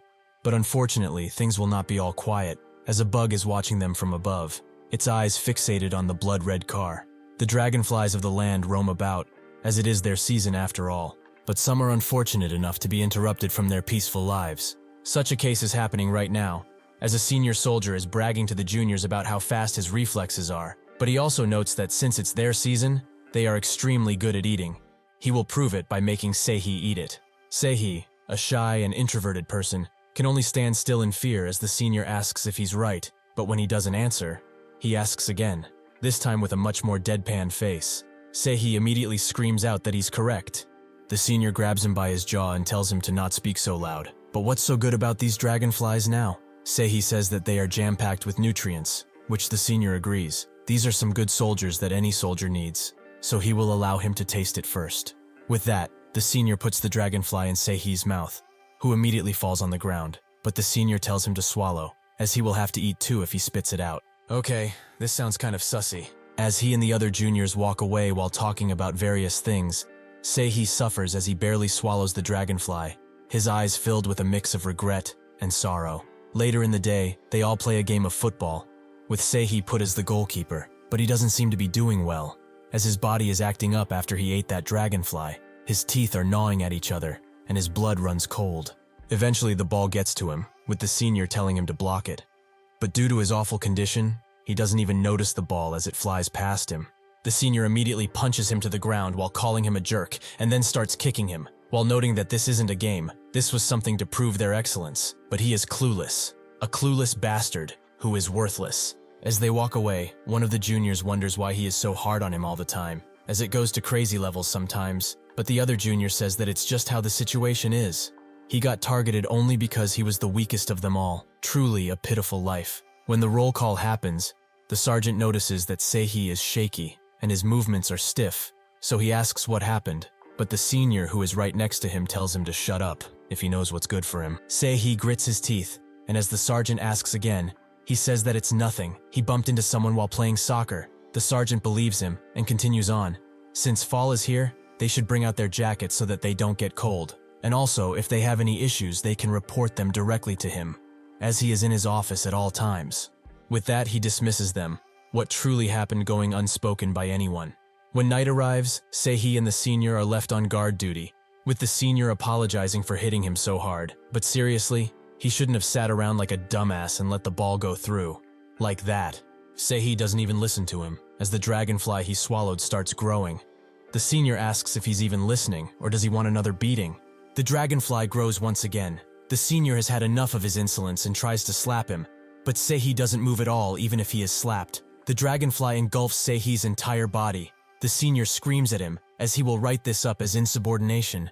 But that's when he notices that something is wrong, very wrong. Indeed there is. Sunhee's glasses fall on the ground, as he has fully transformed into an insector, ready to take his senior's life. In response, the senior has only one word to say: fuck. The school kids are still on the road, with the teachers watching the news about a fire in a club near their city. One of the teachers asks the main one how much further, with the main teacher of the field trip saying that in about 10 minutes, they will arrive. Cho doesn't partake in the talking the other kids are doing as she stares out the window, but she also noticed that since that eventful day, her classmates have been looking at her like she did something. The one in front of her asks if she wants a lollipop, but in exchange she has to come with him during the trip. In response, Cho punches the air in his face, making him drop the lollipop. She tells him to not get riled up for nothing, since they will all go on this trip together. While he laments going on such a boring field trip, Cho bows down to pick up the lollipop.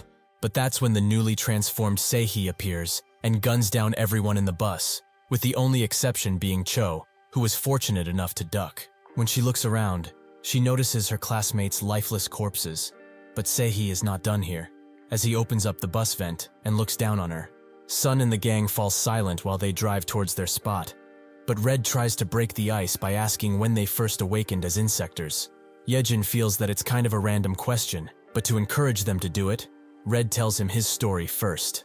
When he started boxing, he had a unique way of doing it, different from his peers, and because of this, he became the champion in no time. But once he got in an argument with a guy who was a supposed big shot, and when they got to the streets to settle the score, things got wild as that guy ambushed him with a bunch of gangsters, so he was beaten and basically left to die. However, he thought that this was infuriating, to be ganged on by a bunch of losers, so he wished to kill them all. That's when his emotions spiraled out of control, and he awakened. He was surprised by this fact, as he never showed signs of it before. But the second thing he wondered about was how exactly he became one. So when he became a member of the Six, he asked Hannah, who was pretty knowledgeable about it. She explained that in their lifespans, humans eat over 100 different types of insects, or get stinged. But when a human eats one, it's like some special genes from that entity seep into the body. With those infected being none the wiser about their condition, they live on like ordinary humans. However, once a special trigger happens, the genes from the insect become their flesh and blood. They awaken. That's when he realized he ate a ladybug some time ago, but he wonders where Hannah is now. With that, he tells Yejin to tell her story, which she does. She was helping her father with farm work, but she wanted to peek her head out of the window to feel the wind. Her father warned that bugs are coming, yet she didn't listen. That's when a moth flew straight down her gullet and she swallowed it, something which her father was very mad about. A few months after that, Gajima came and killed her parents. That was the day when she awakened. Red apologizes for bringing up bad memories but moves on to Sun. How did he awaken? Sun says that it was from when he was young. He doesn't remember much though. Yejin notes that it's very convenient, but Red says that the memories may come back to him someday. Eventually they arrive in Pohang, but they notice that there's a line for some reason, and some soldiers too, something which one doesn't see often. A soldier comes to Red's car and salutes. Red asks if they can go through, as he has some students that want to go on a trip. But that's when Sun feels an insector nearby. Sure enough, the soldier explains that there is an insector issue currently, and he can't allow anyone to go through. Some explosions and gunshots can be heard from afar, with Yejin wondering what to do. but Sun tells him to drive, not back to Seoul, but in front. As there is an insector there, he can feel it. With that, Red salutes the soldier once again, but then revs up the engine and busts through their blockade with ease, as they surely didn't expect for a maniac to do something like this. Somewhere far away, the soldiers try to take down Sehee with everything they can, even explosives, but he's too swift in his new form and easily dodges their attacks, allowing him to cut through them like butter. With only one soldier remaining who is hiding behind the bushes, he calls for backup.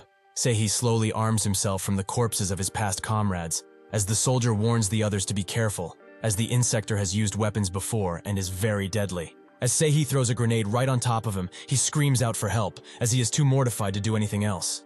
Unfortunately, the grenade pops right in front of his eyes and explodes. But the soldier miraculously survives this, as 2 bug reapers have protected him from the blast. The head of the F branch tells him that everything will be all right. He just needs to go back and report to his superiors about what happened. They will take care of this guy. Sehee asks why she had to go and ruin his fun, but the F branch head says that she hates the talkative ones. Well, he will not be able to talk in a few moments at least. Sehee points the gun towards the bug reaper's direction, but the F branch head tells him that bullets will not work against them. Sure enough, her 2 guards jump in front of her with their bulletproof clothes and protect her. Then, they jump in while Sehee is still unloading his mags on them, but they suddenly pull out their ranged whip weapons and stab Sehee in each of his wings, causing a surge of electricity to go through him. The F branch head also charges in, noting that it is quite funny for an insector to use guns like this, considering they are much more powerful, but it wouldn't be of any use anyway, as he would still lose, as he will do now. She charges up her fist to the maximum output of energy, and punches Sehee very hard, sending him flying. Sehee sits defeated with 2 of his hands cut off and an eye shield broken. He still has his fighting spirit, however, and tries to attack once again, but the F branch head swipes next to him and gives him a deadly kidney shot, allowing her to continue putting him down. She raises her fist and tells him that he should have stayed up already, something which reminds him of the senior. The F branch head still punches him, but then he starts begging for his life as he has had enough. He surrenders. He also says that he's a soldier and that he does not wish to die like this. The F branch leader looks at him and says that this guy still has some sense in him, so they should tie him up. However, Sehee starts to convulse and grow as he remembers what the seniors did to him. All of the bullying, all of the beatings he got. He transformed into this thing because of him. What did he do to deserve this type of treatment? Why was he the one to suffer like this? The F branch head guards jump in front of her as they notice that Sehee has transformed and is now shooting small insects out of his gaping mouth guns. The guards' bulletproof cloaks do nothing against these metal-bending insects and their pincers, so the F branch manager is bathed in their blood. Sehee tells her that she should have left him alone. Those bastards deserved it. All of them deserved it. The F branch head screams at the top of her lungs that he is a trickster rat. Sehee regenerates his wings and starts flying, while also telling his new dragonflies to charge in with tears in his eyes. They do just that, but the F branch head is not about to go down easily, so she zaps the small insectors away. But it seems that this was Sehee's plan, as he starts flying away. She is adamant on not letting him go, so she uses tons of power from her gloves to charge a shot and unleash it on Sehee, which lands squarely on his back. But unfortunately it does not stop him, as he begins flying away with even greater speed. The F branch leader continues to follow him throughout the forest. Eventually, Sun and the group arrive at the incident site, where they notice their school bus, but it's entirely empty and bloodied up. Red explains to someone that when they got here, the bus was just empty, which they find hard to believe. Even as Yejin searches, Red signals her to stop, as it's pointless. Sun decided to go on his own through the forest, but he is now speaking with Yejin, who asks if he found that insector yet. Sun denies it and says that he's moving fast. But what about their classmates? Are they safe? Yejin says that there's a problem, as the kids are nowhere to be seen. Seeing that they have suddenly poofed out of existence like this, there is no doubt that they are being kept as a food source. He has that insector, before it is too late. Sun says that he understands and closes the call. He takes off his band-aid and charges in with even greater speed as he completely transforms, his eyes filled with the thrill of the hunt. Before the bus was emptied of the bodies, Cho couldn't believe that almost all of her classmates were dead. But that's when she heard the bus door open, as the insector who attacked them just came in. She hid behind one of the chairs and waited for him to go away, which he apparently did eventually, so she decided to call the cops as fast as she could before he could come back. That's when Spit landed on her phone, as the insector who she thought was gone was above her and was salivating at the thought of eating her. Eventually, Cho wakes up with the sight of her classmate's deceased corpse, but then notices where she is, a warehouse that is filled with corpses. Not only her classmates, but other people too, even soldiers. She freezes from the fear as the smell of the dead engulfs her very being. But that's when she notices the gaping hole in the warehouse, where suddenly Seihi arrives, so she tries to play dead the best she can.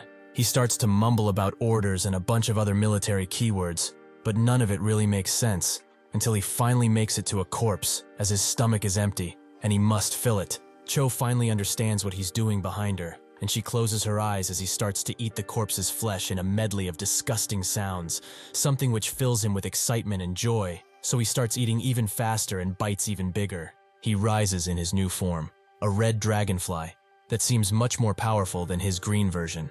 He goes to the opening and thinks that it's a bother he has to go in and fight again, but he cannot let the Bug Reaper bastards find his stash. Cho hides her breath and thinks that she needs to get out of here. Otherwise, she will be consumed just like how he devoured that soldier. That's when her phone starts buzzing and Seihi turns around, as he has heard it too. Cho wonders who is buzzing her phone, and her face lights up when she sees that it's Sun. She answers, but she does not say a word. Instead, he says that he will take her answering as her being okay, so she should wait up, as she's coming to save all of them, he promises. With a large thud, Seihi arrives right next to her, and she decides to turn around, as she knows that she cannot hide anymore. Seihi is still in his demented state, and grabs her by her neck. She begs him to let go and get his hands off of her, which makes him remember the times when the senior fed him a dragonfly, with him begging to be let go just like this girl is doing now. So he responds the same as the senior did that time. Why should he? He grips even tighter, and in her final moments, Cho begs someone to help. Anyone, even Sun. That's when a black punch goes in Seihi's face and rips his hand off too. Sun has arrived to the rescue. She looks to see who rescued her, and is shocked to see another insector, but this one has a much more gentle demeanor. As Seihi's arm falls to the ground, Cho looks closer at the insector who rescued her, and notices that it's the same one that rescued her before. Seihi looks at him, while noting that there's an intruder in the base while regenerating his hand. Sun creates a colony and tells it to protect Cho. Seihi has had enough of his insolence and uses his newly made handgun to start firing at the intruders, but before he can do that, Sun charges in first. Seihi starts firing at them with his new insector bullets, and the colony protects Cho with all of its power, the bullets going through it as it moves Cho around. Sun continues to charge in, but the insector bullets redirect themselves in his direction and try to hit him, but they are no match for his sheer force. Eventually he arrives next to Seihi and tries to punch him, but he dodges, and they start trading blows with great effort, with none of them being able to hit each other in any meaningful way. Eventually Sun gains the advantage and punches his side with great force. But this doesn't stop Seihi, as he points the gun straight at Sun and shoots, with the bullets going right through him, making him bleed out of his mouth. Seihi rises in the air and uses the mini insectors to barrage Sun. They move in a circle and then suddenly strike them all at once, cutting him cleanly in half. Cho, who is still inside of the colony, wonders what is going on outside, as she hears a lot of fighting. Seihi stands over Sun, who is now cut in half, thinking that the intruder is done with, but that's when the real Sun appears behind him and prepares to strike with a big claw.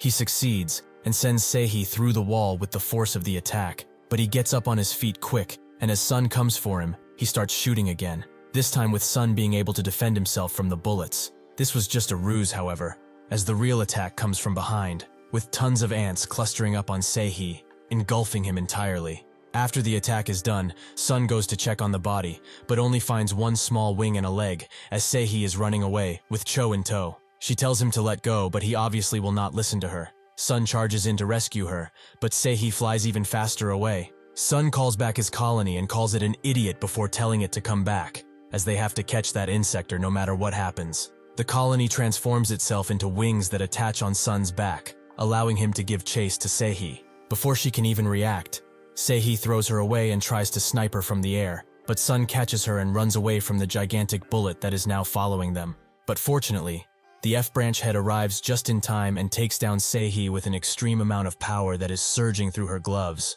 to the point where it starts to disintegrate him. Next, she moves on to Sun and tells him to let that kid go while she's being nice, as she isn't without enough power to kill him too. When she first arrived at the scene, she saw when Sun rescued the girl from certain death. making her wonder if that insector's purpose is to really rescue the child or for other reasons. But she thought of it as impossible. Insectors only think about eating people. There is no way they would selflessly rescue someone. The charred Seihi falls to the ground, and the F-branch head asks Sun if he's planning to keep that girl as a hostage. But Sun stays silent and doesn't say anything. This makes her think that he is not worth reasoning with, so she charges in with a punch which lands and takes Cho from him. As Sun flies away from the punch, she puts Cho down on the ground and covers her with the coat, while also picking up one of the badges and activating it, making her surge with power. With that, she goes in, ready to rid of this insector and finish her job. Eventually, Cho wakes up and sees that the black insector is now fighting a strange woman, a bug reaper. She tries to go through his defenses, but she can't. As all this insector does is dodge and block, why isn't he attacking her? Did she miss something? She eventually attacks with enough power to send him down on the ground, allowing her to ask him, what is he trying to do? Was he really trying to protect that girl? Sun says that he was, so they should not be fighting like this and wasting time. That's when she says that only yesterday, 387 people died from insectors, including some of her colleagues. So did he really expect for her to be fooled and think that he actually is trying to protect a human? Unfortunately for him, she is not that gullible. She tries to punch him once again, but that's when someone from behind her screams at her to stop, that person being Cho, who asks her to not hurt that person. This surprised both the F-branch head and Sun. Cho explains that this person was taking down other insectors and saving lives. With this not being the first time that he did it to her, he was her savior twice. So she should stop harming him, as he has done nothing wrong. The branch head grabs her tightly and tells her to listen. An insector is an insector no matter what they do. That thing behind her has killed and harmed humans constantly. And even if he did save her twice, how doesn't she know that he was just saving her for later? He may be aiming for her family and friends too. Is he ready to face the consequences if that were to happen? Cho can't help but remember the death and horror she experienced at the head of the insectors. So she wavers, as even if she is strong of character, things like this drag down even the toughest people. The branch head says that her colleagues too were ripped to shreds right in front of her eyes. Even recently, an insector who bargained to be left alive as he will help humanity survive escaped and is now on the loose. Sun believes that they are talking about Gijima, but why aren't they focusing all of their efforts on him instead of coming all of the way here? But perhaps Gijima found out about his existence and took the actions to get out of his jail. This makes much more sense than him just leaving that place. The branch head sends Cho away as she doesn't have anything to do in this fight. But that's when Sun pulls her and says that this is enough. Slowly, he removes his armor, noting that he promised to come save her. So here he is. This situation too, she can leave it to him, as he will bear all of the responsibility for it. In a dimly lit room, a person with white hair stands in a chair, tied in such a way that they cannot move at all. That's when a bluish ant climbs up to them and the person asks what took him so long. After the case is closed, the F-branch head drives away with Cho in the back seat, wondering what to do about this new situation she is facing. The branch head calls and says that they have captured the insector that defected from the army, even though he is barely breathing right now. But unfortunately, they lost 2 great warriors that will be remembered. Additionally, they have captured the Black Ant, who seems to have ties with the Ant Castle project, so they should prepare a place to interrogate him once they arrive at HQ. When they eventually arrive, the guard there immediately lets them inside, but behind them is Red and Yejin, with Red noting that this would be the last place he thought of visiting ever, yet here they are. Yejin wonders what Sun is trying to do, as even now, she can't figure out how he thinks. Earlier, when she and Red were running to Sun's location because he was not answering the phone, she suddenly stopped Red in his tracks as she saw that Sun was captured by the Bug Reapers. They immediately started getting mad and slowly transform while running towards him. But that's when something budges into Red, who thinks that it was Yejin, but she confirmed that she had nothing to do with it. That's when they notice a very small colony standing next to them, which suddenly writes them a message using the ants to not do anything harsh and stay away. They thought that this is Sun's way of speaking to them without being face to face. And sure enough, the little ant told them to follow him wherever he went, which confused them at first, but they decided to do as they were told. When Sun and the branch head arrive inside of the facility, the employees thank her for her hard work. She says that it was nothing, and tells them to take care of this little one first, as she is the only survivor, and she would like to know if she's fully healthy. As the employees start tending to her, Cho can only look at Sun, who looks back at her too. The branch head tells him that he's coming straight with her to the interrogation room, which he obliges with as he does not want to fight them. While Cho is being escorted to one of the rooms, she overhears someone arguing, that someone being Jin, as Pio has suggested that he gets implants, something which he does not like. Pio comforts him. He knows that this is not the best situation, but it's what the doctors recommended. It's for his health. Cho notices that the old guy with glasses was the same one that asked her questions before, and the employee says that unfortunately they had some casualties, but she doesn't need to see that now. Jin says that he just cannot infuse himself with something of unknown origin. He already knows full well why. He still remembers the day when his disciple said that he would devote himself to learning even more, as there is no real way to protect everyone. So he will take the insector injection in order to find a way.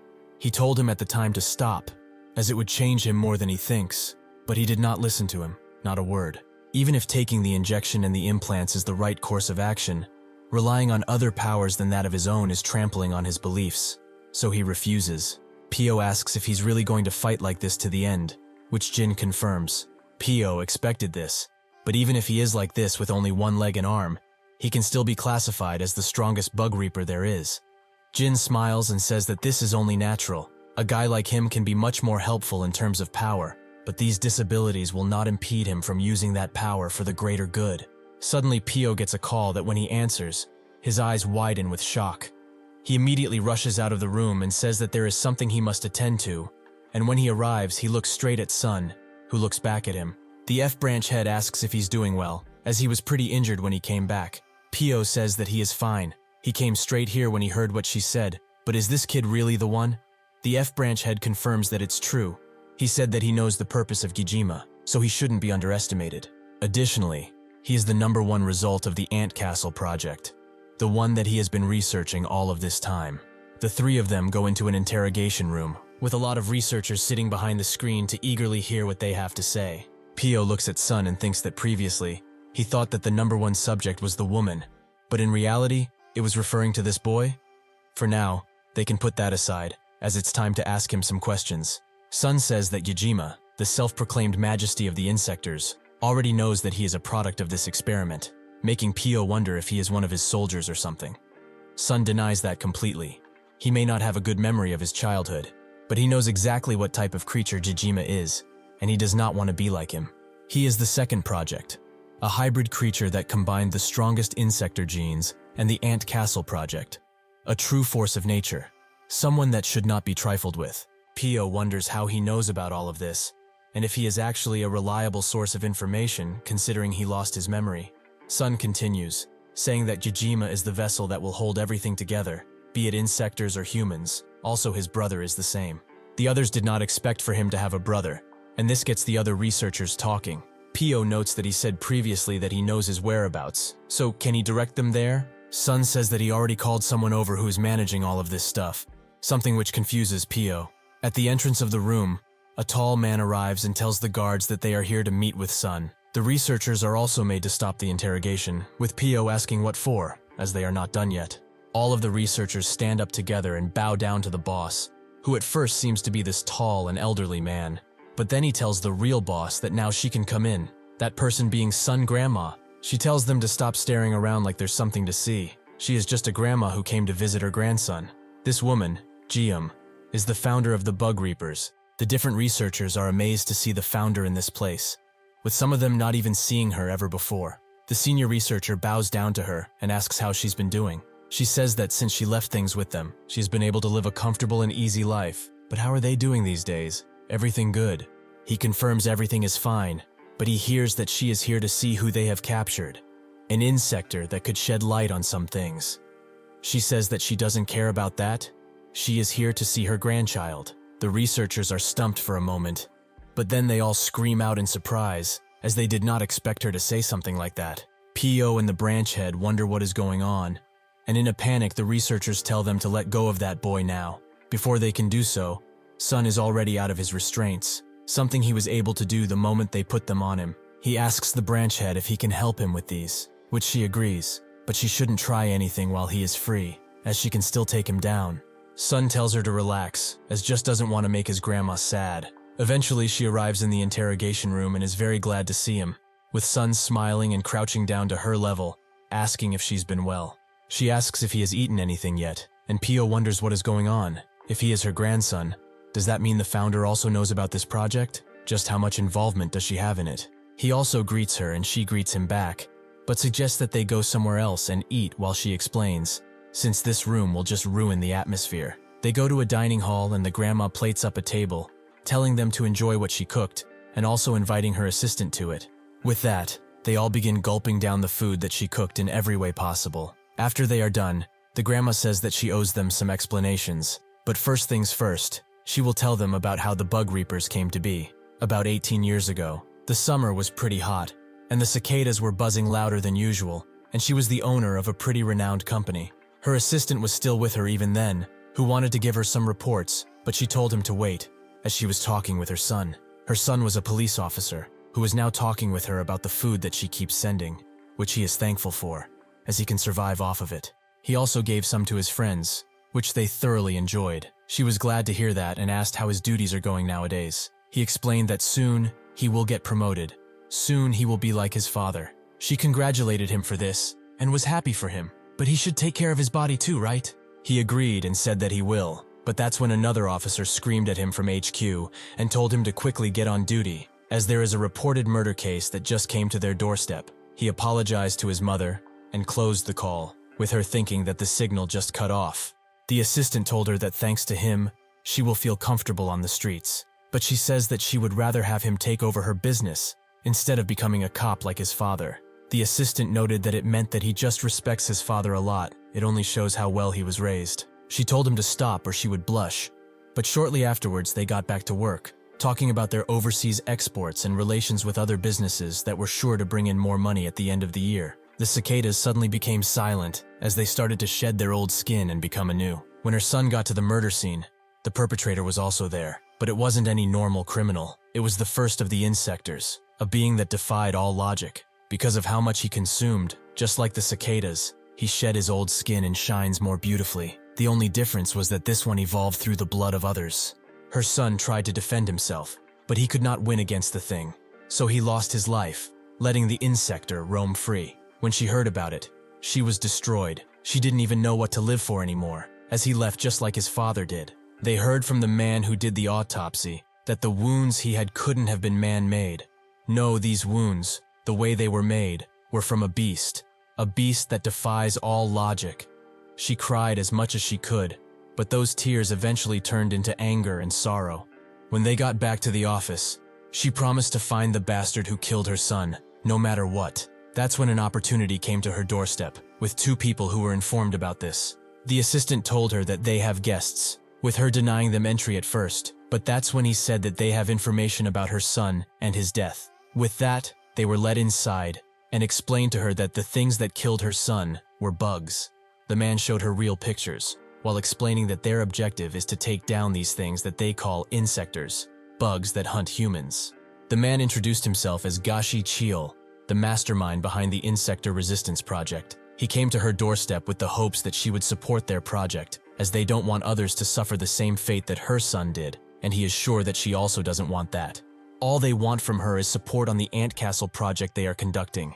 She said that she really wanted revenge for her son, but how was she supposed to believe such a thing with only a few pictures? She isn't crazy. Gashi said that this is only natural and invited that person to come in. As the door swung open, red ants started to come out, and eventually a woman insector appeared, right in front of them. She was naturally scared and told her assistant to report to the police immediately, but Gashi told her to listen first. The being they are seeing now is the only one that can save humanity from certain doom. The prototype of the Ant Castle project, Subject 0, Gami Jin. Thank you for watching. See you next time.